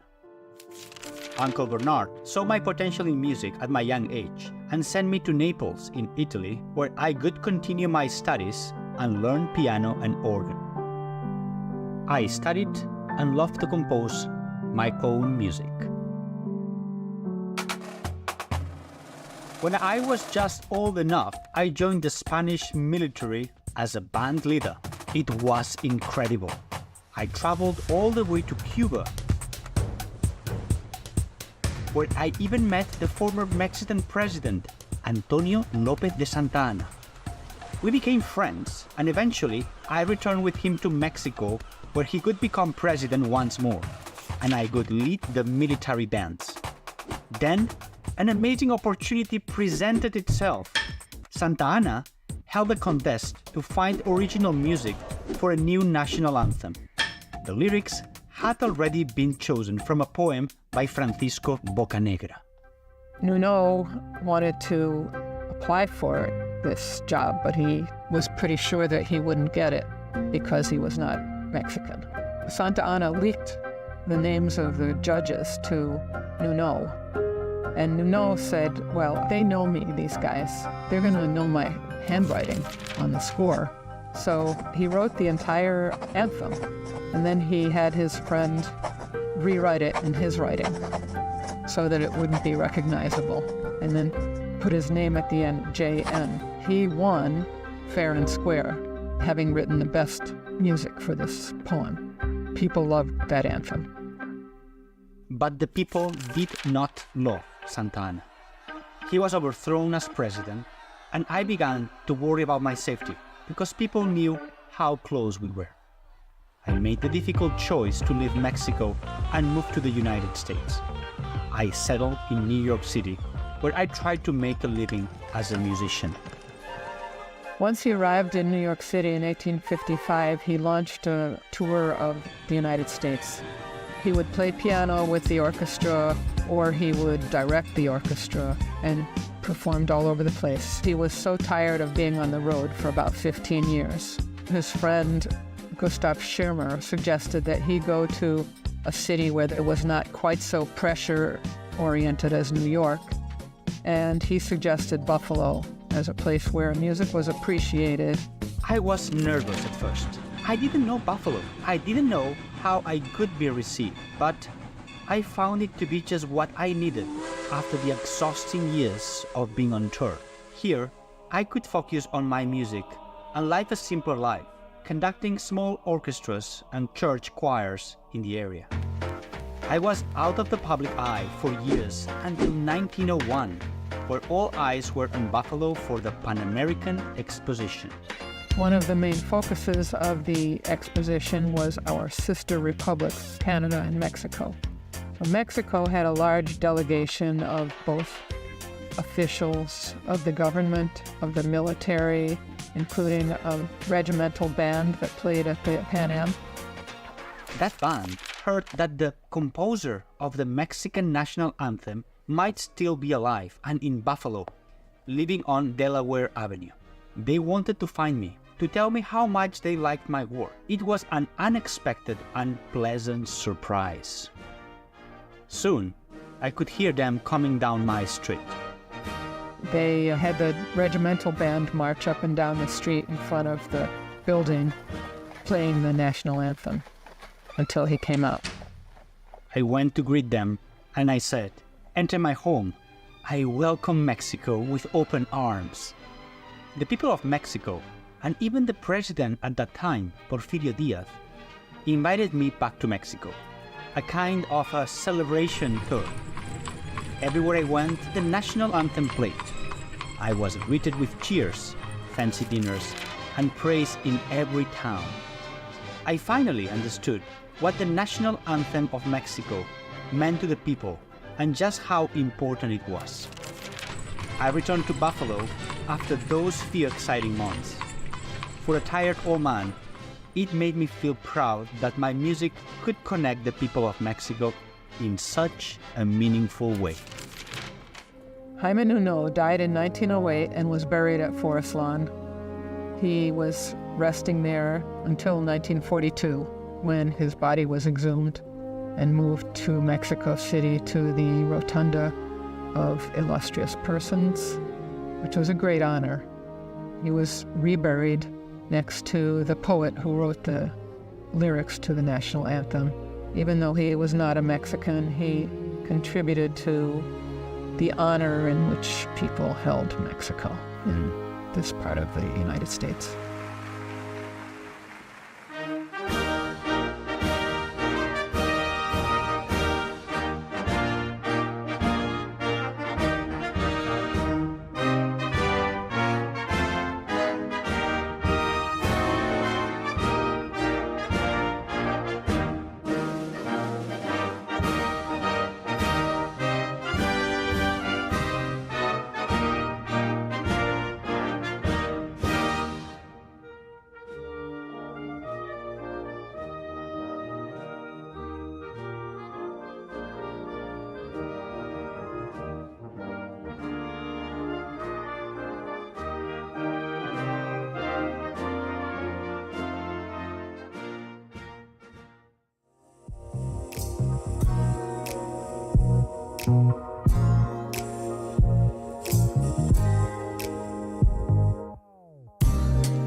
And we're having a fun day here at Buffalo Toronto Public Media. Good afternoon. My name is Marty Wimmer, and this is Giving Tuesday, a day of generosity when folks give to organizations that make a difference in their lives and in their communities. And we hope that Buffalo Toronto Public Media is making a difference in your life on television, on radio, and on social media.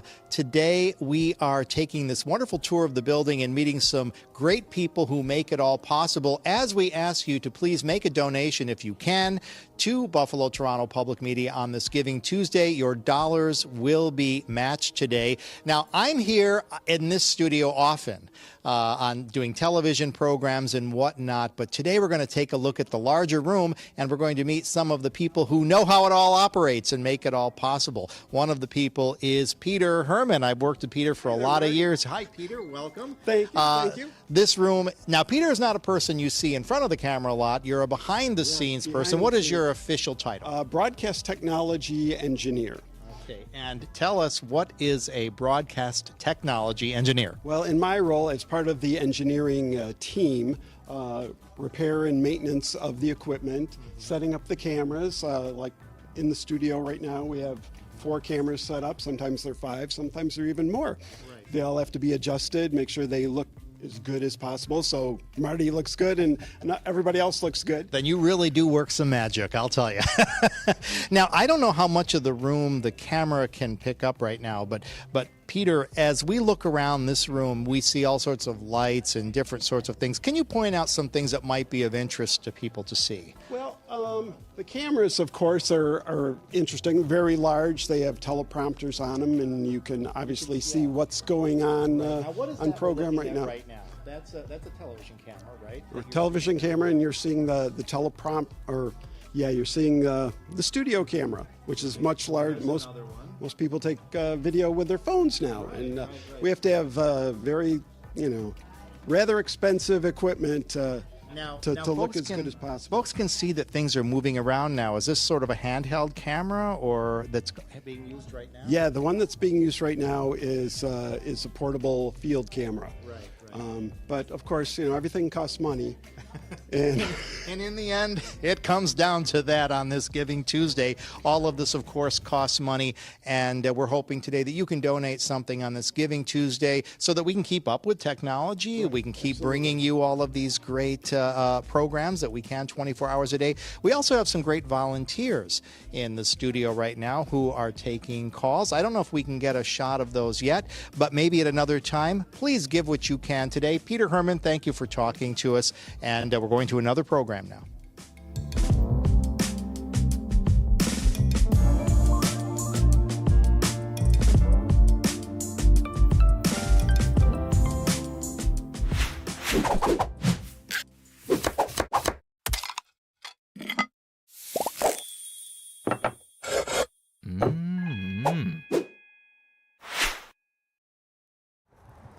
Hi, I'm Mary Madikoya.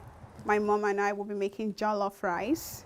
Jollof rice. So I just like the way you make it. When I make it, it's just so different. To get to someone's heart, prepare jollof rice.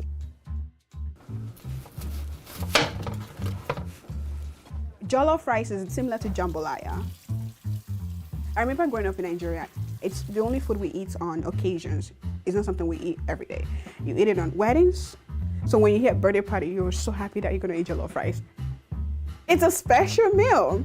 I remember growing up, to me, it's like the only special meal. The only day you get to eat jollof rice is maybe on Christmas. In the jollof rice, there is the habanero pepper, which is really spicy. Red pepper, tomato, garlic, onions, and Maggi. Thyme and butter. Curry, garlic, ginger.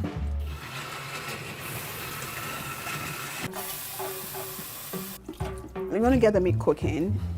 You want to boil it. You save the meat broth, pour inside the soup. Also cook the pepper. You want to boil it. Then pour the tomato paste, the tomato puree, and have it cooked all together. At that point, you really know you're making jollof, right? Because you begin to smell the tomatoes, the meat broth, the spices. I am excited. Like it actually tastes good. Like it tastes like the real deal. That's where the magic happens. You also want to wash the rice. We usually put salt to wash our rice because it helps wash the starch out. Then you want to put the rice in the warm pot. While the rice is cooking, you want to lower the stove, cover it to let it steam. My name is Rizzi Katz. I'm coming from Nigeria. I miss my people. Born in Buffalo, the people living in Buffalo, they have love. I was gonna leave after college, but since I've been here, I'm like, this place is it's nice. My mom goes to school, she works, and she also sews on the side, and she loves it. That's another part. When I see her sew, I'm like, this woman, anyway, she loves sewing, so she does it all. My mom would never give you food without meat on it. We do not give people food without any type of meat. Very disrespectful. All right. Very, very disrespectful. My mom's jollof rice To be honest, I've never tasted anything like that.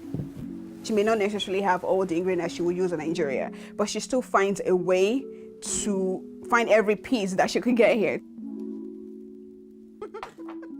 Like when I eat it, I still feel that warmth, like, that mother kind of touch, It's just filled with love.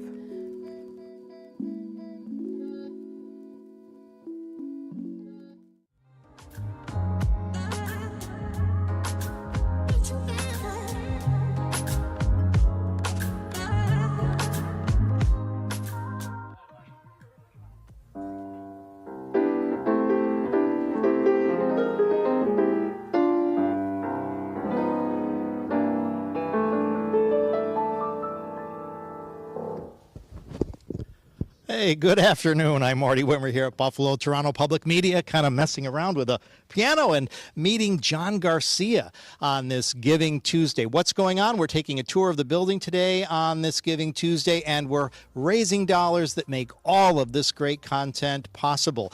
I was just playing a piano behind us because we have an event coming up on Saturday night that is going to be using a piano, and I'm here with John Garcia. John, what is your role here at Buffalo Toronto Public Media? My role is a production assistant, and I basically take care of this studio like it's my child. Yeah, everything you see from the lights to the staging right here, the curtain tracks, everything that takes place in this studio, whether it's TV shows or anything else, it just happens right in here, and help out with that. Yeah, this is a really big room. I'm not sure how much of it you can see, but there's a lot of lights and all sorts of technology. Not being a tech person, it's not really my strong suit, but I certainly know about being in these rooms because I do a lot of work in here. What, from your perspective, when viewers and listeners make donations to this company, how does it impact what you do here as a production assistant? Well, in order to have the equipment that we need, Marty, viewer funding is necessary. I mean, everything from the cameras we run, just as Pete had said earlier, to the stages we have in the studio, it all comes from you. And I think it's very important to become a sustaining member or just a member in general. Right. Now, we really like to focus on local here. What is your favorite sort of local thing we've done in this room, television show or event? Well, I'd have to say recently we've had the African diaspora, and that was just a ball to have them in here playing the drums. We got to have the kiddos come in, and it was very cool. Yeah, fun experience. This is John Garcia, production assistant here at Buffalo Toronto Public Media, one of the many talented, intelligent, wonderful people who make all of these productions possible. And you can be part of it as well. You don't have to work here or be in the studio. All you need to do is make some donation in any amount. And on this Giving Tuesday, that donation will be doubled because all the dollars are being matched. We hope you'll make that donation right now. Thank you, John Garcia.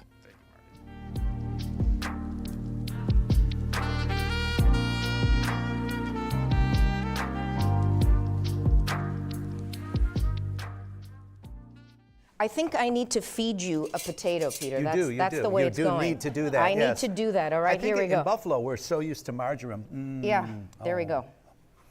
Oh. Hear that sound? I hear that sound. That's the sound of love right there. WNED PBS welcomes you into our kitchen. Let's do a little drizzling. Wow. Yeah. For your favorite local show for foodies. Now we're cooking live. Chef Cushing, thank you so much for coming down and participating in our live show. And I emphasize live because if there's anyone who currently personifies, if something goes wrong, just go with it. Just go with it. I love it. Peter, I love it. thank you so much for having me. It's a pleasure to be here in Buffalo on this cold, blistery day. Thank you all for coming as well. I love cooking with people, in front of people, for people. It's just sort of the magic that I think that happens when we all get together. And with your permission, I'd like to, take us to a place with a little bit of Mediterranean sunshine. Oh, yeah. I was thinking we need to go to Greece. Yeah. Who wants to go? All right. All right. So this dish is really going to transport you. It is the ultimate in simplicity, but it's that dish that people stand over. It is my Greek, lemon, and oregano potatoes. Oh, oregano. Oregano. Now, I know when we go out to eat, if there's Greek potatoes on the menu, my wife goes, right there, got to have them. But we never eat Greek potatoes at home, so I'm all ears. Okay, How so do you do this? This is your opportunity here. So we like to just put the potatoes in some water just to prevent them from browning. And here, these are a Yukon Gold potato that I just want to cut into wedges. But really, you can do any shape you like as long as they're pretty much similar size so that they cook in a similar time, right? That's the idea here. So what's so special about Yukon Gold? I know we love them at home. Why do you love them? So Yukon Gold is particularly fantastic because they're what's known as a hybrid potato. It's a little bit starchy, it's a little bit waxy. So you get that beautiful crisp exterior and then you get that buttery interior. So I think it makes for a beautiful roast potato. I'm going to make it a lot of noise, Peter. Is that good? That's fine. A mess and a noise. Is that also, good? can you show the folks your knife? Because I want to ask about those little dimples. The little along. dimples. So these little dimples, this is what's called a sentoku. This is the hybrid of the Japanese knife and the French knife. And this kind of helps to release. You see how I'm having a bit of a challenge? The starch from the potato, that helps to just release from the knife. That's what those little dimples are for. Okay? And then the potatoes are going to go in this. This is such an easy recipe. But sometimes when a recipe is so easy and people taste it, they just stand over and they just like loiter over the dish. This is one of those recipes. So you have to make two. You have to make two. That goes without saying. So once we do that, next ingredient, which in Greece, the consumption, by the way, Greeks are the highest per capita consumers of extra virgin olive oil. So when they say a little, you're going to see this recipe, it'll say 2 tablespoons. Not on your life. Like there's no way. It's if they can put in a gallon, if it'll fit, that's how much they're going to use, a gallon. I see that with all of you TV chefs. They always go, oh, a little olive oil. That's the amount. That's actually the technical quantity. But it's healthy oil, so it's all good, It right? is. It's a very great olive oil to use. And oregano, that's the other thing. We put oregano on everything. And it grows wild in the mountains in Greece. And literally when you land there, you smell it everywhere. It's an abundance. It's that earthiness. It's really, really fantastic. A little bit of salt, because you must have just to balance out the flavors here. I've got my oven set at about 375. If you've got a fan or convection, you want to go with that, because it's going to create those beautiful crispy edges. And then the aforementioned lemons. Like, okay, if you go to Greece, and you have any kind of dish and you get a local person to taste it, the first thing they're going to say is, it needs lemon. Like, what are you talking about? Why would you put lemon on? Everything has to have lemon. So we not only use the zest, the outside of the lemon, which gives not acidity, but a beautiful kind of a citronella. So you really enhance and get a kind of concentrated, smell that. I don't have to get close. Wow, I can smell it over here. It's amazing, right? So you get not only the acidity, but you get a beautiful kind of a citronella note from that. This is pretty cool, 6-sided. 6-sided, it's good. So it can do everything that you need to do. A little bit of reamer.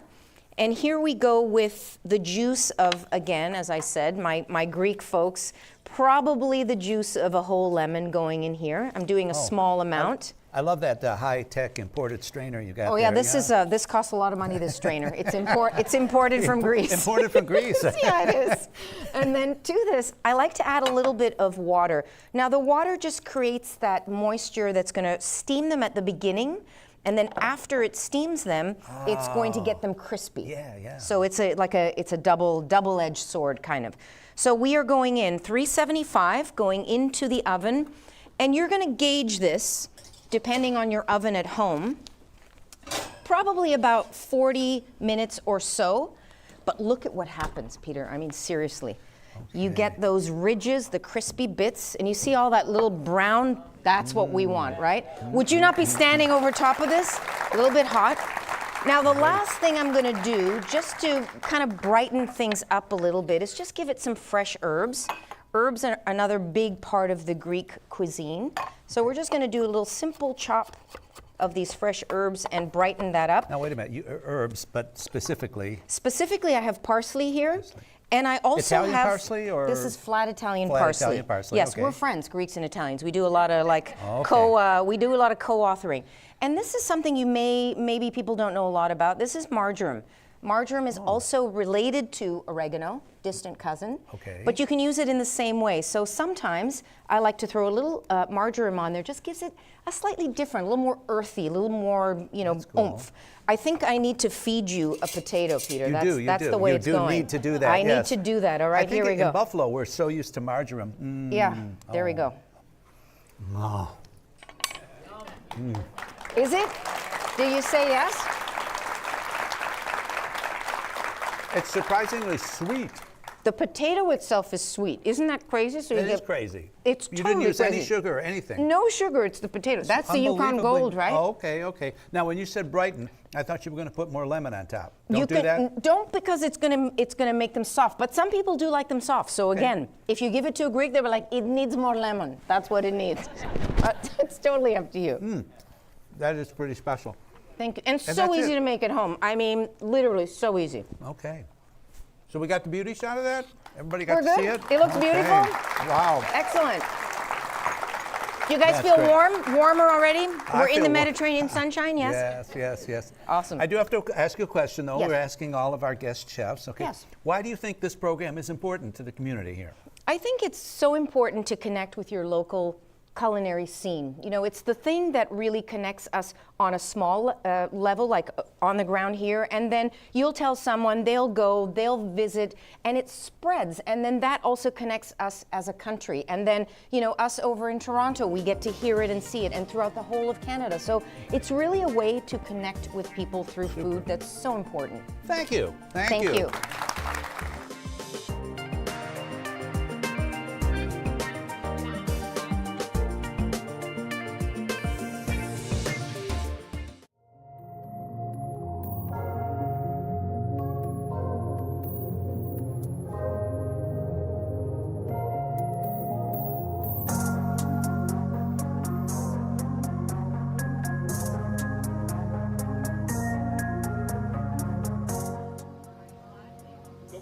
And we're behind the scenes today at Buffalo Toronto Public Media on this Giving Tuesday, where your dollars will go twice as far. Anything you can donate today will be matched, thanks to some wonderful volunteers and people who have made donations here at the station. Now, we're way deep in the building now in the engineering department. I'm here with Tom Vogel, who's worked here a long time, and John Horton. Tom, what do you do here at Buffalo Toronto Public Media? Well, my title is Senior Broadcast Maintenance Engineer. I've been doing this about 34 years now, and basically we keep all the equipment up and running and try to install new equipment when it comes in. What difference do these dollars make to your ability to do your job? Well, the dollars definitely help when you get new equipment that you need, because some of the equipment around here is probably over 20 years, and parts are hard to find after a while, so new equipment definitely necessary. Thanks a lot, Tom. I'm also here with John Horton. John, what's your title here? Director of Engineering. And in your role, how long have you been doing that? I've been here, it'll be 27 years in January. Wow, that's okay. That's a good long time, 27 years. In your role, how do the donations from our viewers make a difference in what you do here? Well, it helps us update our equipment. I'm primarily responsible for transmitter repairs, transmitter equipment. So the money coming in helps us basically stay on the air. Now, I noticed this trend here. You've been here 34 years. You've been here 27. So this is a long-standing engineering department here at Buffalo Toronto Public Media. And, they're dedicated people who really do everything they can to make sure that what comes into your home, on your television, on your radio, even on your socials, all comes to you at the best possible quality. And that's where your dollars really make a huge difference. You're able to help us pay for the equipment. You are able we're able to keep these things going because of the dollars that you donate. And on this Giving Tuesday, they're going to be doubled. Before we go off, Tom, anything else you wanted to say or share? No, things are going really good, and I think the good start for the Giving Tuesday. Yeah. This is a cool room to be in, by the way. I mean, it feels like at the Star Trek Enterprise back here, Well, I like to break from the norm, if you don't mind. I'd like to give a shout out to my wonderful wife, Julie. Right. Well, thanks. I'm sure Julie's watching at home now. Probably going to have something to say about that a little bit later on.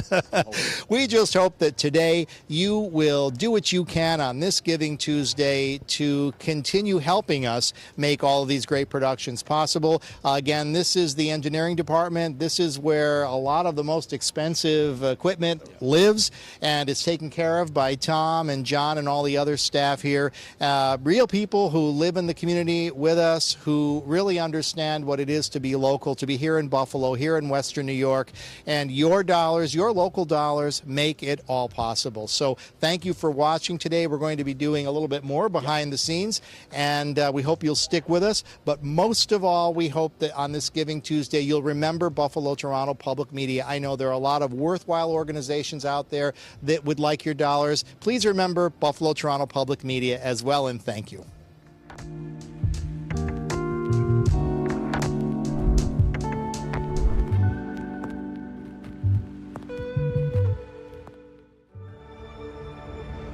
One of the most awe-inspiring forces of nature is lake effect snow.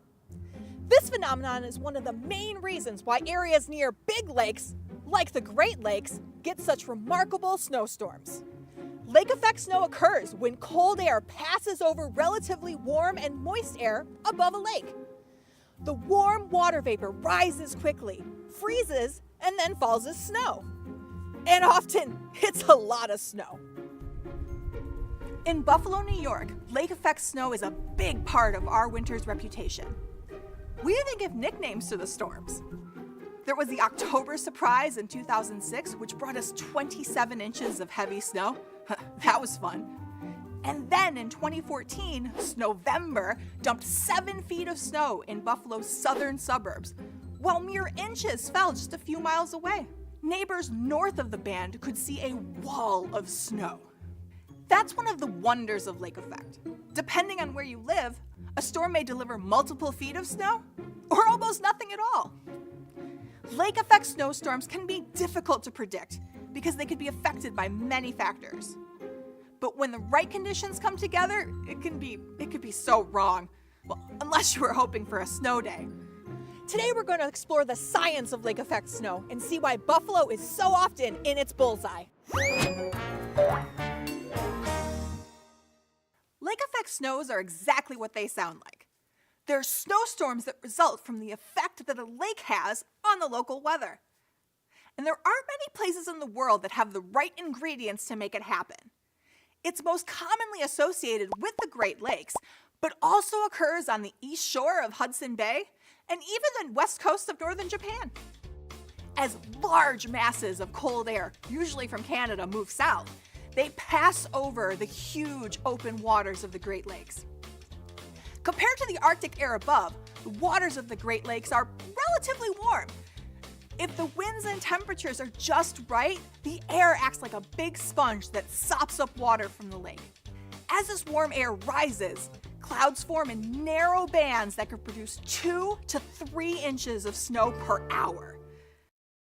Let's look at the key ingredients for lake effect snow. First, we need a large, relatively warm body of water. Check. Next, we need an Arctic air mass. Got that too. A general rule of thumb is that temperatures at 5,000 feet above the ground must be at least 23 degrees Fahrenheit or 13 degrees Celsius colder than the lake temperature. The larger the difference in temperature between the air and the waters, the greater the potential for heavy snowfall. We also need winds blowing in nearly the same direction throughout the lower atmosphere. The heaviest single snow bands usually occur when the winds align roughly with the longest axis of a lake. The wind direction determines the fetch, and not the fetch you play with Fido. Fetch is the distance that the wind travels over the open water surface. The longer the fetch, the greater the amount of heat and moisture that can come from the lake. And each Great Lake has a different optimal fetch direction. For example, a west-southwest wind travels 30 miles across Lake Michigan, 60 miles across Lake Huron, and nearly 130 miles across Lake Erie. The more optimal the fetch, the stronger the lake effect snowband will become, because air travels over the lake for a longer duration, picking up more and more moisture. So why does the snow pile up in some places, but then bypass neighboring towns? The lake effect snow bands are much longer than they are wide. The average width of a band is about 10 miles, while the length can range from 30 to 250 miles long, depending on how strong the winds are. If the winds are strong, the heaviest snow falls inland. If winds are weak, the heaviest snow falls near the lake shore. Ultimately, wind direction also determines where the snow bands set up. So, for example, a southwest wind between roughly 250 and 280 degrees will hit south of Buffalo in areas like Orchard Park and Hamburg. But if the wind direction is between 220 and 250 degrees, the bands will hit the north towns. Due to the prevailing winds, areas south of Buffalo receive much more lake effect snow than locations to the north. Conditions in western New York frequently align for the perfect lake effect storm, crowning Buffalo lake effect king. Now that we have a better understanding of lake effect snow, let's dive a little deeper into density. So what is density? It's the amount of stuff within a certain space. The closer the molecules are packed together, the denser the material will be. It is calculated by dividing mass by volume. Density is what drives circulation in lakes and oceans and the atmosphere. All right, let's see what happens when warm water and cold water collide. On this side, I've added cold water, and I've also added a little bit of blue coloring. And on this side, it's warm water, so I've colored it red. So we're gonna remove the divider and let's see what happens. Look what's happening! The blue cold water is moving to the bottom and the red warm water is moving to the top. This is because of density, and temperature affects density. The molecules in the cold water are more closely packed together and they have less energy to move. The warm water is less dense and rises and settles on top of the cold water. So how does this all connect to lake effect snow? Just like we saw with the water in the tank, warm air will rise relative to cooler air because it has lower density. The energy for the formation of lake effect snow comes from atmospheric instability. Any process that warms the atmosphere from underneath can create this instability, just like when cold air streams across the warm lakes. As the air near the water becomes warm and moist, it becomes less dense than the colder air above it. This creates buoyancy, causing the air to rise similar to a hot air balloon. As the air rises, it cools, and if there's enough water vapor, it will freeze and create snow. And that snow then falls out of the sky when the air mass hits the land. And when the wind blows in the right direction over Lake Erie, generally from the southwest, that snow falls right on western New York. With an average of 91.9 inches of snow each winter, some may think it's destiny that Buffalo is one of the snowiest cities. But when you study the science behind the lake effect phenomenon, you'll actually realize that it has a lot to do with density.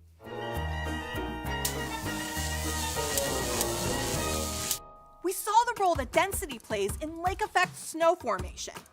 But if you're interested in learning more about density in action, check out our Compact Science Viewer Challenge. We have a fun experiment that you can try at home where you can create a colorful density column by stacking liquids. Get all the instructions on our website and be sure to share back your results in the comments. I'm Sarah Jane Gomlak-Green, and you've been watching Compact Science. Until next time, stay curious. Compact Science is funded by the Joy Family Foundation. Okay, rolling? Okay, all right. When water, I did it again. Warm water vapor. So how does this all connect to lake effect snow? Just like oh my goodness, why do I keep saying it? Why do I want to say that? Anyway, okay, all right. Okay, mulligan. Yeah, no, you can do this. Oh, all right, okay.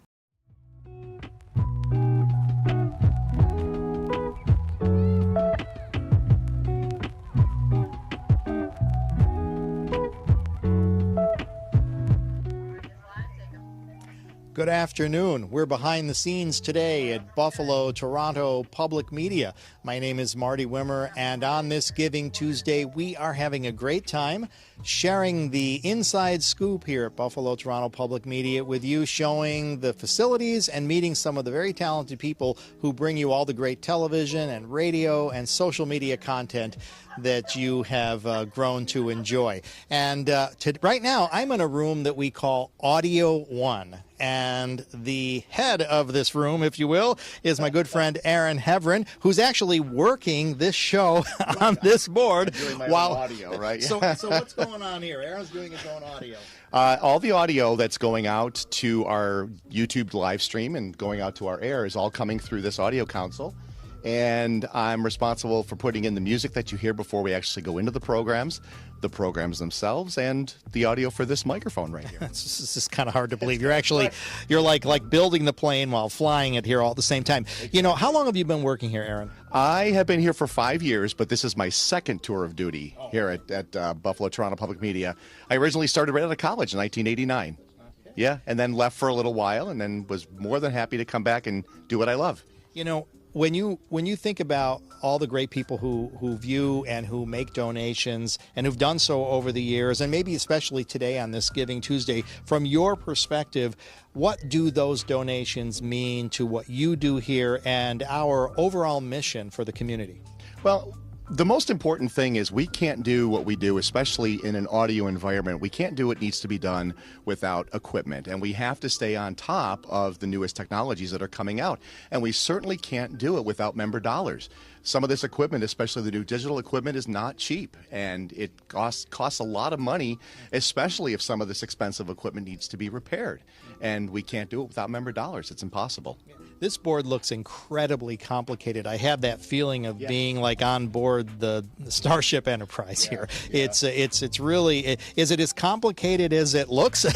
It is because you have to get used to the fact that this is a digital mixer. For anyone who's familiar with the older mixers where they had a lot of knobs, this has a lot of knobs, but one button does a lot of different things. And if you're not careful, you could push a button and not realizing what's going to happen after you push the button, and then you can get tripped up pretty easily. Yeah. So, in other words, don't push the wrong button. Don't push the button, right. Don't push the button. Well, this is Giving Tuesday, and today I can actually hear myself. Yes, this is kind of cool, but it's a little bit delayed, so it's almost throwing me a little bit. But on this Giving Tuesday, you know, you're really getting the inside, behind-the-scenes scoop here, and it's a lot of fun. We are only able to do any of this because great viewers like you have made membership pledges in the past, and on this Giving Tuesday, your dollars will be doubled. If you're watching in Western New York, if you're watching in Southern Ontario, in Toronto, please make a donation if you can. There's a phone number for you. You can pledge online at WNED.org. I know it's a day of generosity, and a lot of organizations will be asking for your contributions today, very worthy organizations. We hope that Buffalo, Toronto Public Media means enough to you in your life to make a donation whenever you can. A large pledge, a small pledge, anything in between will make a difference, and it will be doubled today. So please make that pledge now. Aaron Hevron, any final words for our viewers before we move on? I kind of have to get back, Marty, because I have to get us into the next program. So okay. Thank you. Aaron Hevron, great audio engineer here. We're so glad that you're watching, and on to the next thing. Thanks, Aaron. You bet.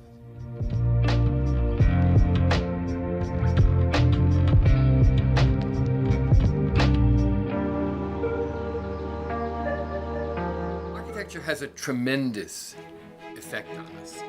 It's the art that's all around us.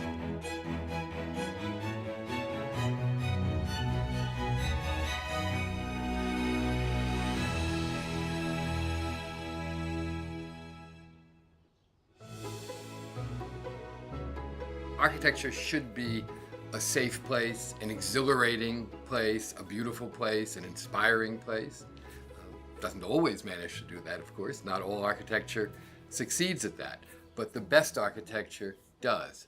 And it has a subtle but constant effect on us. You know, everything about it, the light, the shapes, the feeling, the touch. It affects all the senses, really, although, of course, it's mostly visual. Architecture, for all of the 20th century, has really had almost two parallel tracks, we could say. There was traditional architecture, buildings that looked like older buildings, whether they were colonial farmhouses or Tudor houses or Gothic churches or something else, and then buildings that were trying to express the spirit of a different time. And that was modern architecture.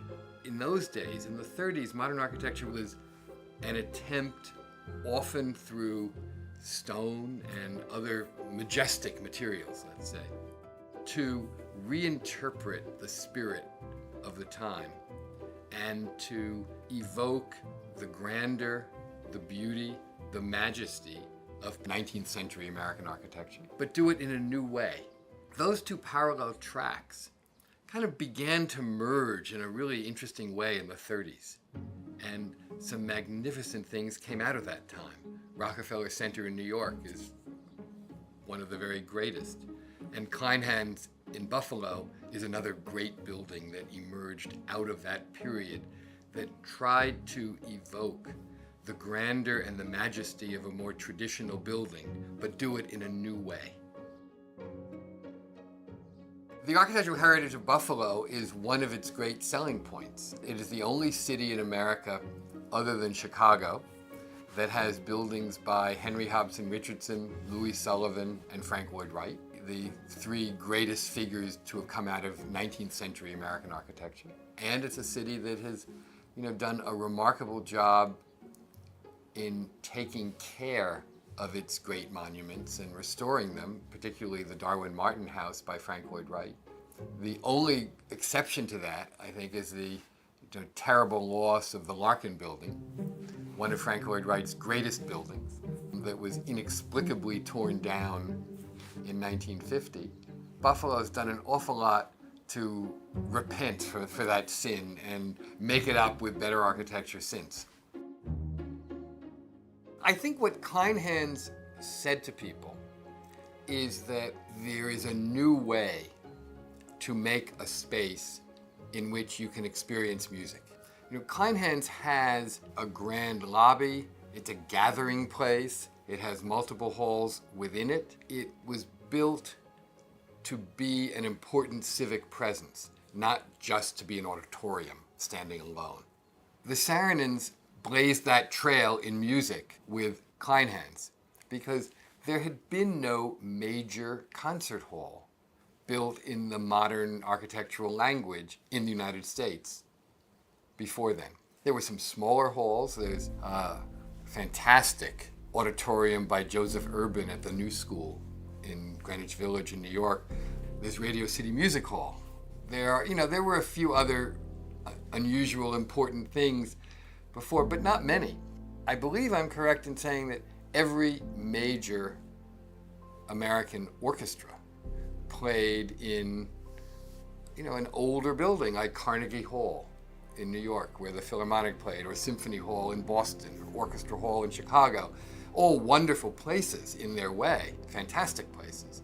But nobody had tried to see if we could marry modern architecture to the idea of the Symphony Hall and do it in a way that made both the orchestra and the audience as happy as they were in a traditional hall. And that's what the Saarinens managed to do in Kleinans.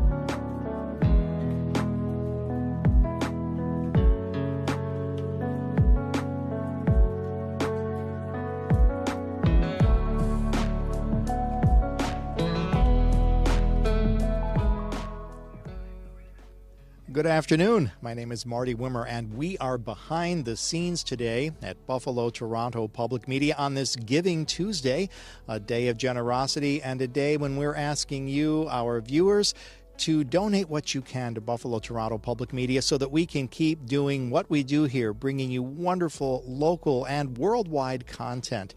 I'm way back in the building now, down on the first floor, and I'm in the room with Joanna Lehman. Hi, Joanna. Hi. Now, what is your official title here? I'm a content producer and editor with Buffalo Toronto Public Media. Now, Joanna is a television professional, but it's your first time on this side of the camera. What does it feel like? Yes. Oh my gosh. Nerve-wracking. Yeah, I'm definitely used to being on the opposite side of the camera. So stepping outside my comfort zone today.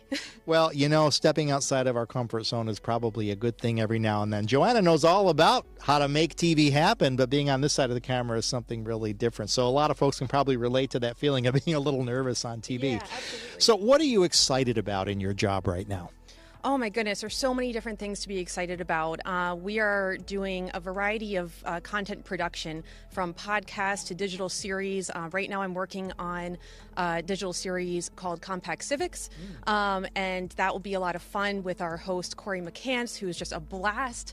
And then Group Chat, which is one of our WBFO podcasts, and that's just a lot of fun. We enjoy a lot of laughter together, and it just brings levity to the day. That's so great. You know, you probably recognize Joanna's voice because you do some voiceover work here, and I know that you're the voice of the promotions for Group Chat, right?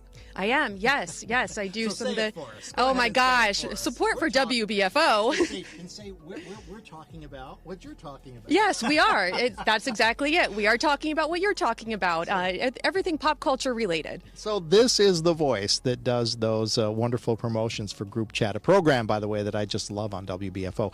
This is so nice today to be able to share the inside look at Buffalo Toronto Public Media and to share it with you, showing you the facilities, the offices, the studios, and especially the very talented, brilliant people who make it all possible. And how long have you been here? Going on 3 years now. Wow. Yeah. Okay. And did you start as an intern? I did start as an intern. Here you are. I know. Here I am. Yeah, that was great. And that's so cool that you were able to do that. And now you are like producing award-winning shows and all kinds of wonderful things going on here. So what is in your future? What are you looking ahead to in the next months, years that our viewers, listeners would want to know about? I mean, my goal is to be here long term. One of the things that I love most about public media is that we connect with the community. And that's one of my passions, is getting out there and meeting the wonderful people that we get to hear their stories and we get to honor them and just really preserve them for the next generation. And so that's what I'm looking forward to in the years to come, is just seeing where Buffalo Toronto Public Media goes and how I can be a part of that. Oh, that is so great. You know, and we really do love to focus on local and regional stories. You know, you can get stories about things going on in the world from just about anywhere, but we are a company that does give you those things, but we can also focus on those local stories of Western New York and Southern Ontario, and I think that really is what sets us apart. And we're hoping that on this Giving Tuesday, you will take that into account and consider making a pledge right now, donating any amount of money that you can on this Giving Tuesday to Buffalo Toronto Public Media, and remembering that your dollars will be doubled today because of some great people who've made donations have decided they're going to match those dollars today. So thank you so much for giving what you can today on this Giving Tuesday. And thank you, Joanna Lehman, for telling us a little bit about what you do here. It's been a lot of fun. And on to what's next.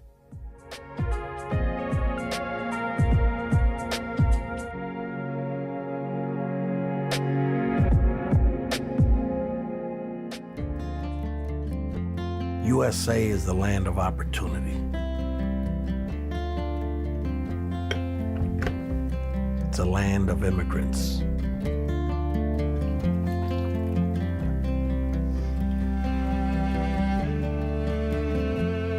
Who's the true American?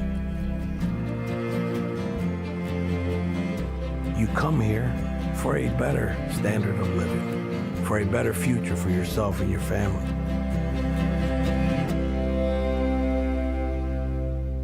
My name is Casimiro D. Rodriguez, Sr., President and founder of the Hispanic Heritage Council of Western New York, Incorporated. The story of my dad and my family is the story of many others. there was a movement called Operation Bootstrap. Back in the late 40s, early 50s, the U.S. government and the Puerto Rico government came up with an agreement regarding industrializing a lot of the work that occurred in Puerto Rico, and many residents migrated to USA. My dad ended up in the state of Michigan, working the farms. He heard about great opportunities here in Western New York. He eventually made it to the city of Lackawanna, where he gained employment at the Bethlehem Steel Plant. Once he gained employment, he sent for my mom and some of my other brothers and sisters. He worked all 3 shifts. I remember that one week he was working the day shift. Another week he'll work the afternoon shift.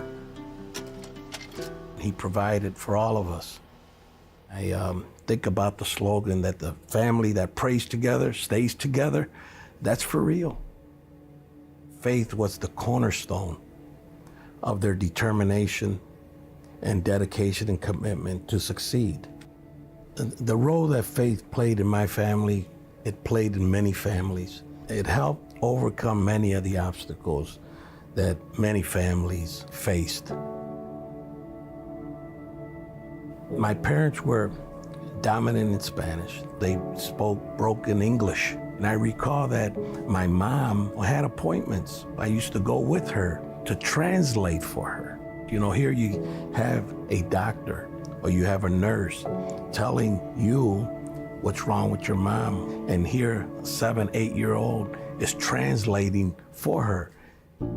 That's why today, anywhere that you go, it's very important that the languages are spoken and that you have folks that look like you, speak like you, and serve you. I would like to see more Latinos, Hispanics in government, in every agency, in every boardroom. We need to make sure that we're at the table to be able to influence the minds in order to provide better services for our community. It's a privilege to serve community that's underserved. With the relationships that you build and the partnerships that you build within community, with agencies, with government, with other organizations, we need to advocate for those opportunities. Our parents did not have higher education. They saw the value of education. That gave me the opportunity to go to high school, finish college, and graduate. And through a good education, you get a good job, good employment, to be able to provide for my 4 children and my now 10 grandchildren. We have to make sure that our children do not lose their traditions, their customs, where they came from, and how that played an important role in their parents and grandparents, and how valuable that is to their lives and their future. Right now we're in the midst, in the organization that I lead, to build the Hispanic Heritage Cultural Institute. It's going to be a facility where you celebrate the arts, the culture, the customs, the history, document the history. You got to know where you come from in order to know where you're going. What I would like to make sure that the Rodriguez family is noted for is that we made a difference. We made a difference for a community to have a better future. And hopefully we can all celebrate as to who we are and what the future holds for a community like Western New York.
We are behind the scenes today at Buffalo Toronto Public Media. Good afternoon. My name is Marty Wimmer, and I'm in a really cool room now called Video One. And this is where so much of what you see on television actually happens, where the people push the buttons to make it all go on your television screen. Three great people here right now. I want to introduce to you Samantha Pangborn, recently promoted to producer. Hi, Samantha. Hi. And you're kind of running this show today, right? I am, yeah. Everything you've been seeing, Bailey and I have been sitting here in this room and kind of picking the stills, when to put it up, and making sure audio is good and that the crew is ready to go, and as they've been roaming around the building. So am I kind of interrupting you right now? I mean, just like a little bit, but it's okay.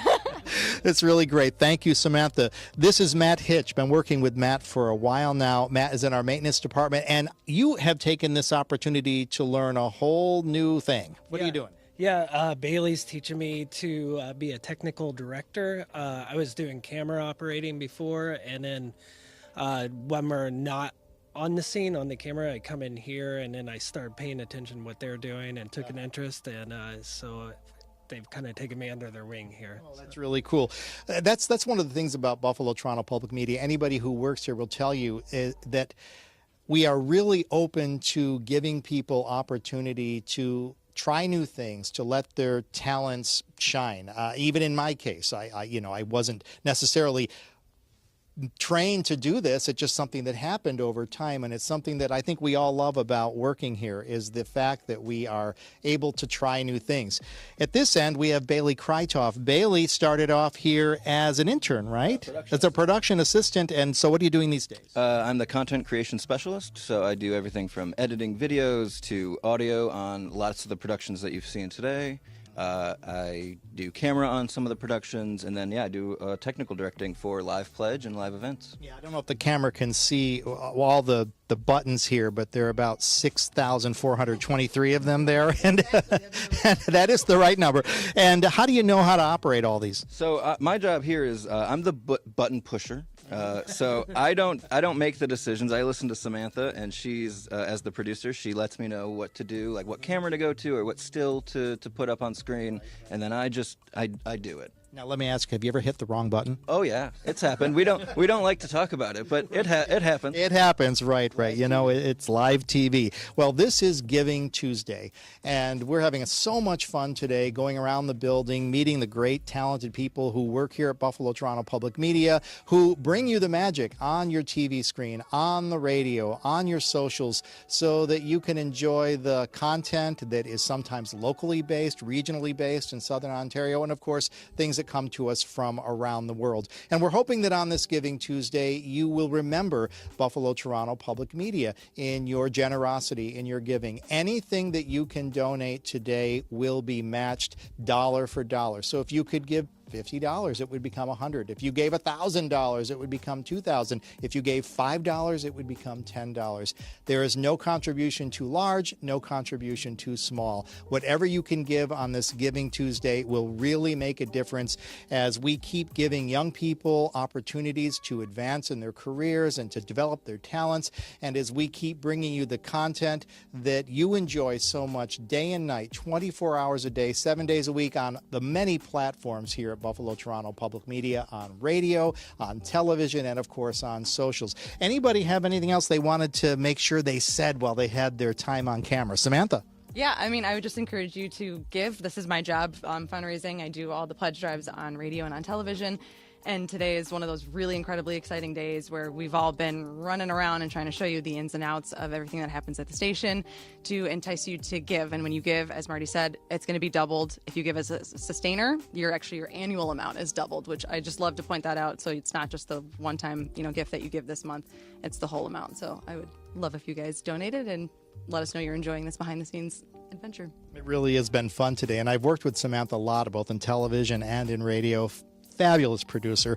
Thank you for chatting, Samantha. Matt, anything you wanted to tell us? Yeah, to build off what Aaron said earlier, your dollars help keep this station going. I'm a maintenance person. We always have small issues, big issues. You never know what's going to come up. So your dollars help keep this place going and keep us updated and make things happen. Thank you for that. Bailey, anything you wanted to add? Yeah, just as a public media organization, none of this really could happen without our viewers or without our members. So thank you for all those who have contributed. And that really is so important. We say thank you a lot around here, but we sincerely mean it from the bottom of our hearts. We all work together. We're all friends. We all make this happen. And we know that you appreciate it, as we've seen over the years with your many donations that folks in Western New York and Southern Ontario have made. And on this Giving Tuesday, we hope that if you can, that you will donate something more, or maybe something for the first time, or maybe if you haven't donated in a number of years, if you could come on back, and bearing in mind that those dollars will be matched today on this Giving Tuesday, December 3rd, 2024. We're going off to another production now, produced right here at Buffalo Toronto Public Media. I'm Marty Wimmer. Thank you for listening. We have more behind the scenes coming up in just a little bit. And again, thank you, Samantha and Matt and Bailey.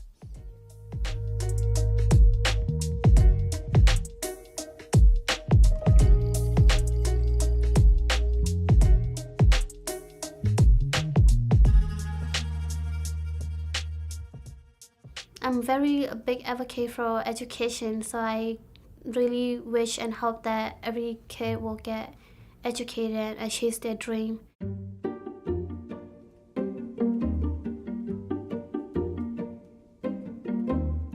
I was born in Myanmar, Bengal village, and when I was close to 2 years old, we moved to a refugee camp in Thailand. But my mom, according to my mom, she said we kind of escaped at night and by a canoe. So when we got there, we reunited with my father, who lived there 1 year ahead of us.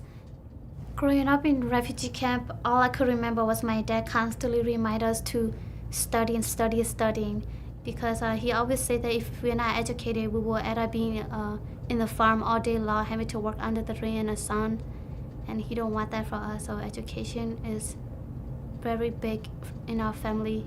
And after 9 years, we applied for application for United States, and then we got accepted. But we had to go through all this process. It takes close to 2 years.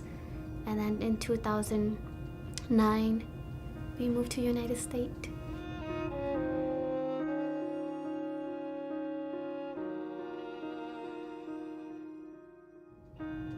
It was a cultural shock for me when I first arrived to United States, because when I first got here, everything was just amazing. You have water running right in your living room.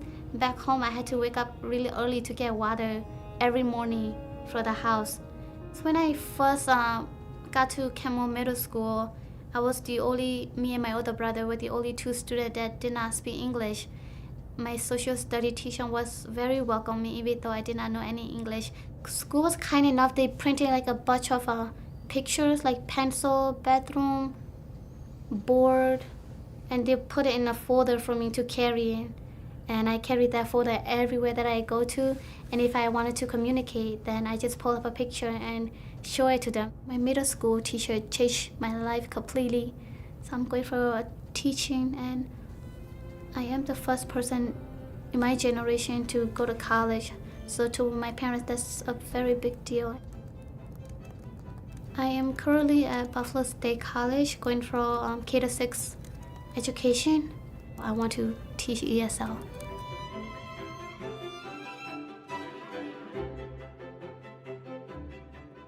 My mom always wears her traditional clothes wherever she goes. Our traditional clothing is mostly red, and Kareni, the last word ni, it means red in English. So a lot of our traditional clothes are red. If Burmese people see it, they automatically know it's from Kareni background. The pattern makes a difference, and also the color of the clothing.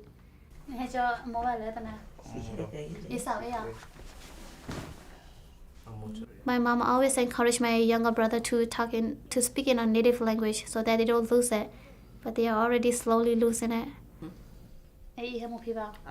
I try to speak to them in Kareni, which is our native language, but it takes them forever trying to understand what I'm saying, so it's easier for me to communicate with them in English. My mom is always my biggest inspiration. She did not get to go to school, but she studied almost every day whenever she's home. She studied for almost 2 years to get her citizenship. My dad, when we first got here, we did not have a car or anything for almost 2 years. He always take the bus to Cheektowaga, the Galleria Mall. He worked as a dishwasher over there. Having to go from being a teacher to being a nurse, and now he's a dishwasher because of the language barrier. Knowing the sacrifices that he made, it really makes me appreciate the life that I have. I cannot help them right now, but hopefully someday they will be able to live their own life instead of living for us. Education is a way out of poverty, so I really believe in the power of education. If I get educated, I know I can move step by step slowly, and I don't have any skill that I could do with my own hands, so my knowledge is the only thing. I wanted to be an influencer, so hopefully someday I'll change somebody's life just like my middle school teacher did and mine.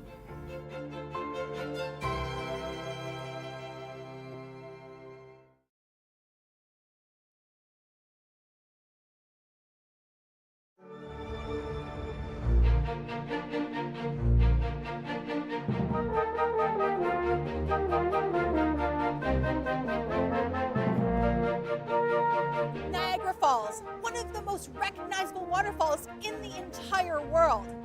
It's beautiful, majestic. It's no wonder that thousands of people flock to see it every year. Today we're going to explore just what makes this geological wonder so amazing and zero in on the erosive power of water and ice.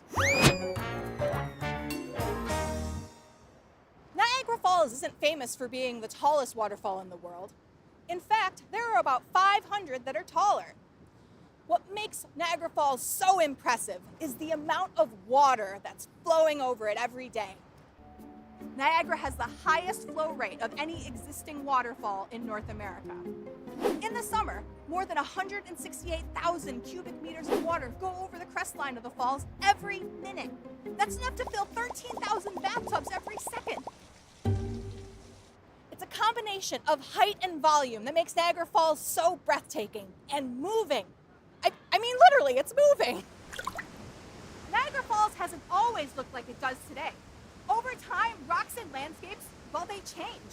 And why do they change? It's because of all this water. Water, ice, and wind can weather and erode Earth's landforms. Now, I'm not talking about weather as in, oh, what's the temperature going to be? Is it going to rain today? But weathering.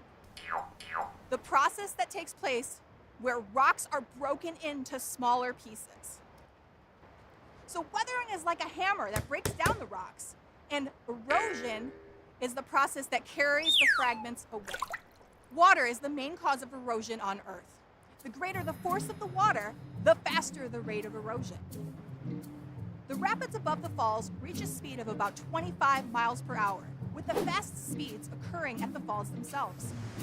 Niagara Falls is located in between two Great Lakes, Lake Erie and Lake Ontario. These Great Lakes were formed 14,000 years ago when this area was covered in huge, massive glaciers. As these glaciers melted, water flowed and carved out the rock below. But not all rock breaks down the same way. Let's look at Niagara Falls, for example. The top of the falls is capped with a very strong rock called dolostone. We call this the cap rock.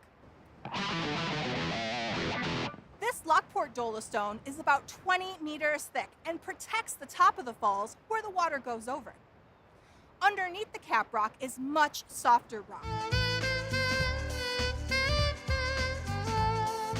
25 meters of clays and sandstones and shales. This rock gets weathered and eroded very easily by the water. Eventually, when enough of this soft rock gets broken down, there's not enough rock to hold up the dolostone cap rock, so it collapses into the Niagara River. The green color of the water is a visible sign of the power of the mighty Niagara. This color comes from dissolved rock that's being swept through the water and over the falls. In fact, an estimated 60 tons of dissolved minerals go over the falls every minute. It's this geologic nature of Niagara Falls that makes it so susceptible to erosion. In the last 12,500 years, Niagara Falls has moved 7 miles upstream from erosion. That's almost 37,000 feet. we could see the path of the erosion in the Niagara Gorge. Every year, the falls erodes about 1 foot, but without human intervention, Niagara Falls would erode up to 3 feet per year. But why are the falls eroding less because of humans? Some of the water is actually being diverted or redirected to a hydroelectric power plant. The water is actually used to make electricity. So with less water, there's less energy to break down and erode the rock. Niagara Falls is a great place to explore weathering, erosion, and the power of water. But I have another idea. Let's do an experiment that will allow us to see the effects that energy has on rock and sediment. Let's head to the backyard. We said that the greater the force of the water, the faster the rate of erosion. So let's try it out. So the sand I have here represents the geosphere, so all the rocks and landforms. Let's see what happens when we add a bit of water with this dropper.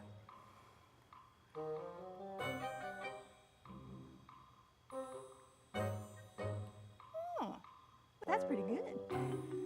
So there was a little displacement. You can actually get a lot of erosion with just this amount of water, but it takes a lot more time. Let's speed things up and increase the energy with the water in this cup.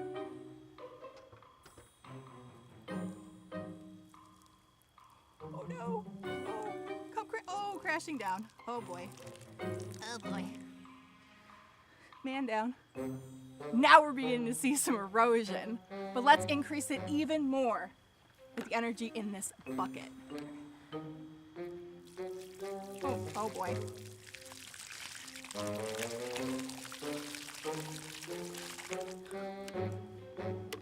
Awesome. To get closer to the force of the water we saw in action at Niagara Falls, we're gonna need something stronger. Whoa!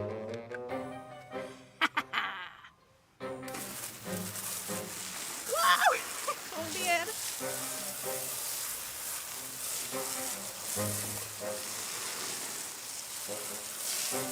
Oh no, my castle!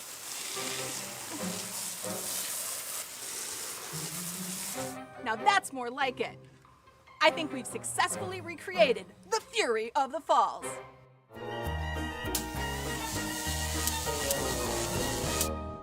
We've been talking a lot about weathering and erosion in this video. But if you're interested in learning more, check out our Compact Science Viewer Challenge, where you can experiment with erosion at home. All you need is some water and some candy. Get all the instructions on our website, and be sure to share your results in the comments below. I'm Sarah Jane Gomlak-Green with Compact Science. Until next time, stay curious. Compact Science is funded by the Joy Family Foundation. We've been talking a lot about weathering and erosion. Sorry. Mulligan. Okay. Jiggling it out. Am I sufficiently under the burrito? Okay. Niagara Falls, one of the most recognizable waterfalls in the whole world. It's beautiful, it's majestic. But, oh, wait, never mind.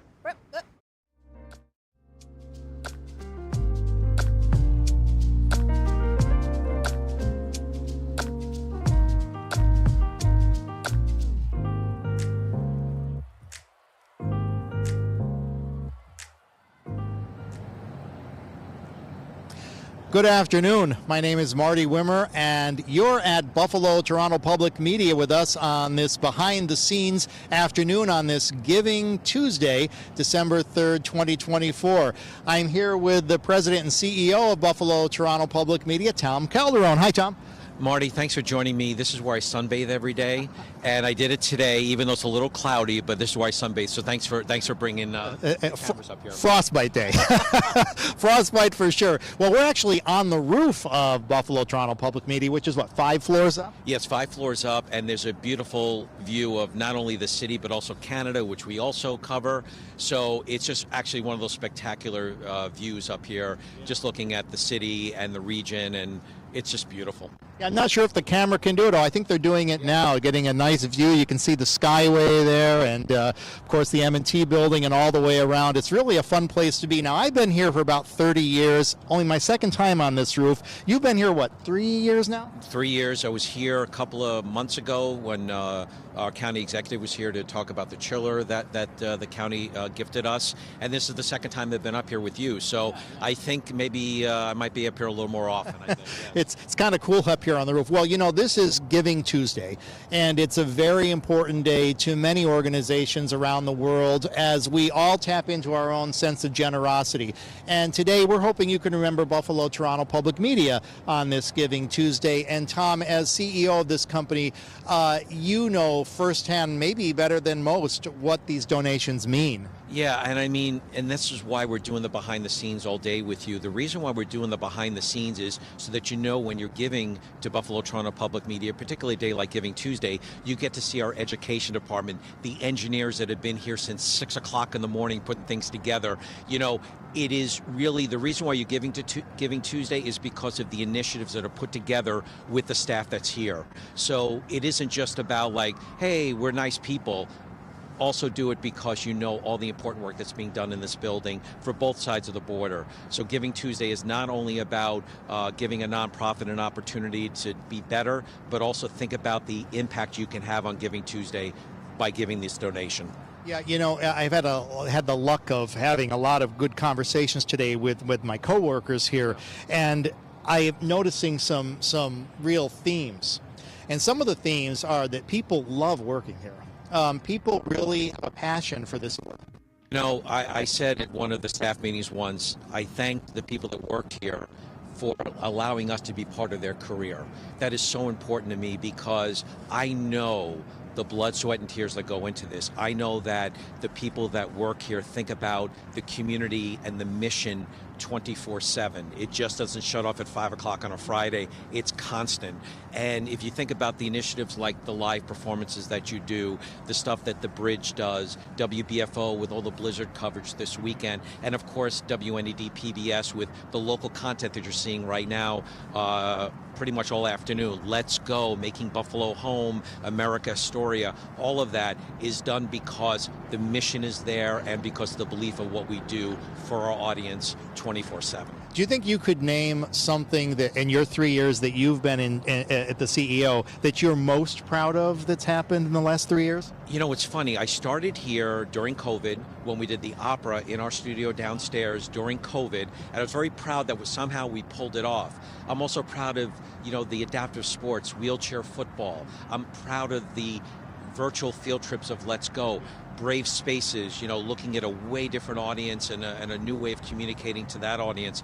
So there isn't just one proud moment. It's these milestones of just me being a proud dad about everything that goes on. And sometimes it could be just something as simple as listening to WNED Classical and hearing a great story about one of the composers playing. So it's always bringing me joy to walk into this building. And today brought me more joy that everyone got to see what I see every day, which is why I'm proud to be here. It really is. It is a fun place to work, and when you look ahead to the next year, next 2 years, 5 years, what are some things that you really have in the hopper that you're really excited about? We really want to commit more to local programming, local productions, both in audio and video. So that's why Giving Tuesday is so important, because we want to do more of the stuff you're seeing this afternoon, that you see in our YouTube channel, that you see everywhere, basically anywhere you have a phone or television or a tablet.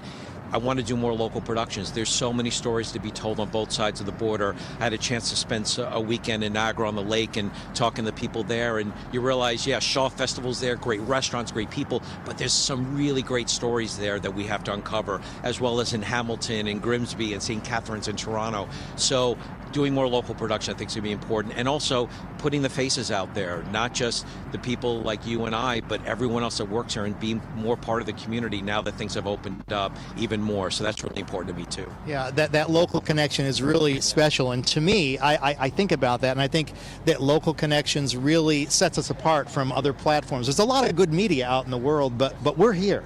We're here in Southern Ontario and Western New York, and I think that really makes a difference. And that's what Giving Tuesday is all about, to make sure that we are making a difference at all times. So I'm just proud to be here, and more importantly, I'm just proud of the crew that you're seeing behind the scenes today, and Giving Tuesday is such a big part. So we're wrapping up what is today. Tonight we've got some great programming. Henry Louis Gaye's brand new show, and basically Da Vinci, the Ken Burns series, more behind the scenes like you did today. So a lot of great programming tonight too.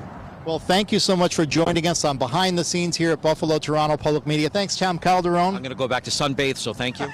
All right, and again, thanks for tuning in, and thanks for being generous today.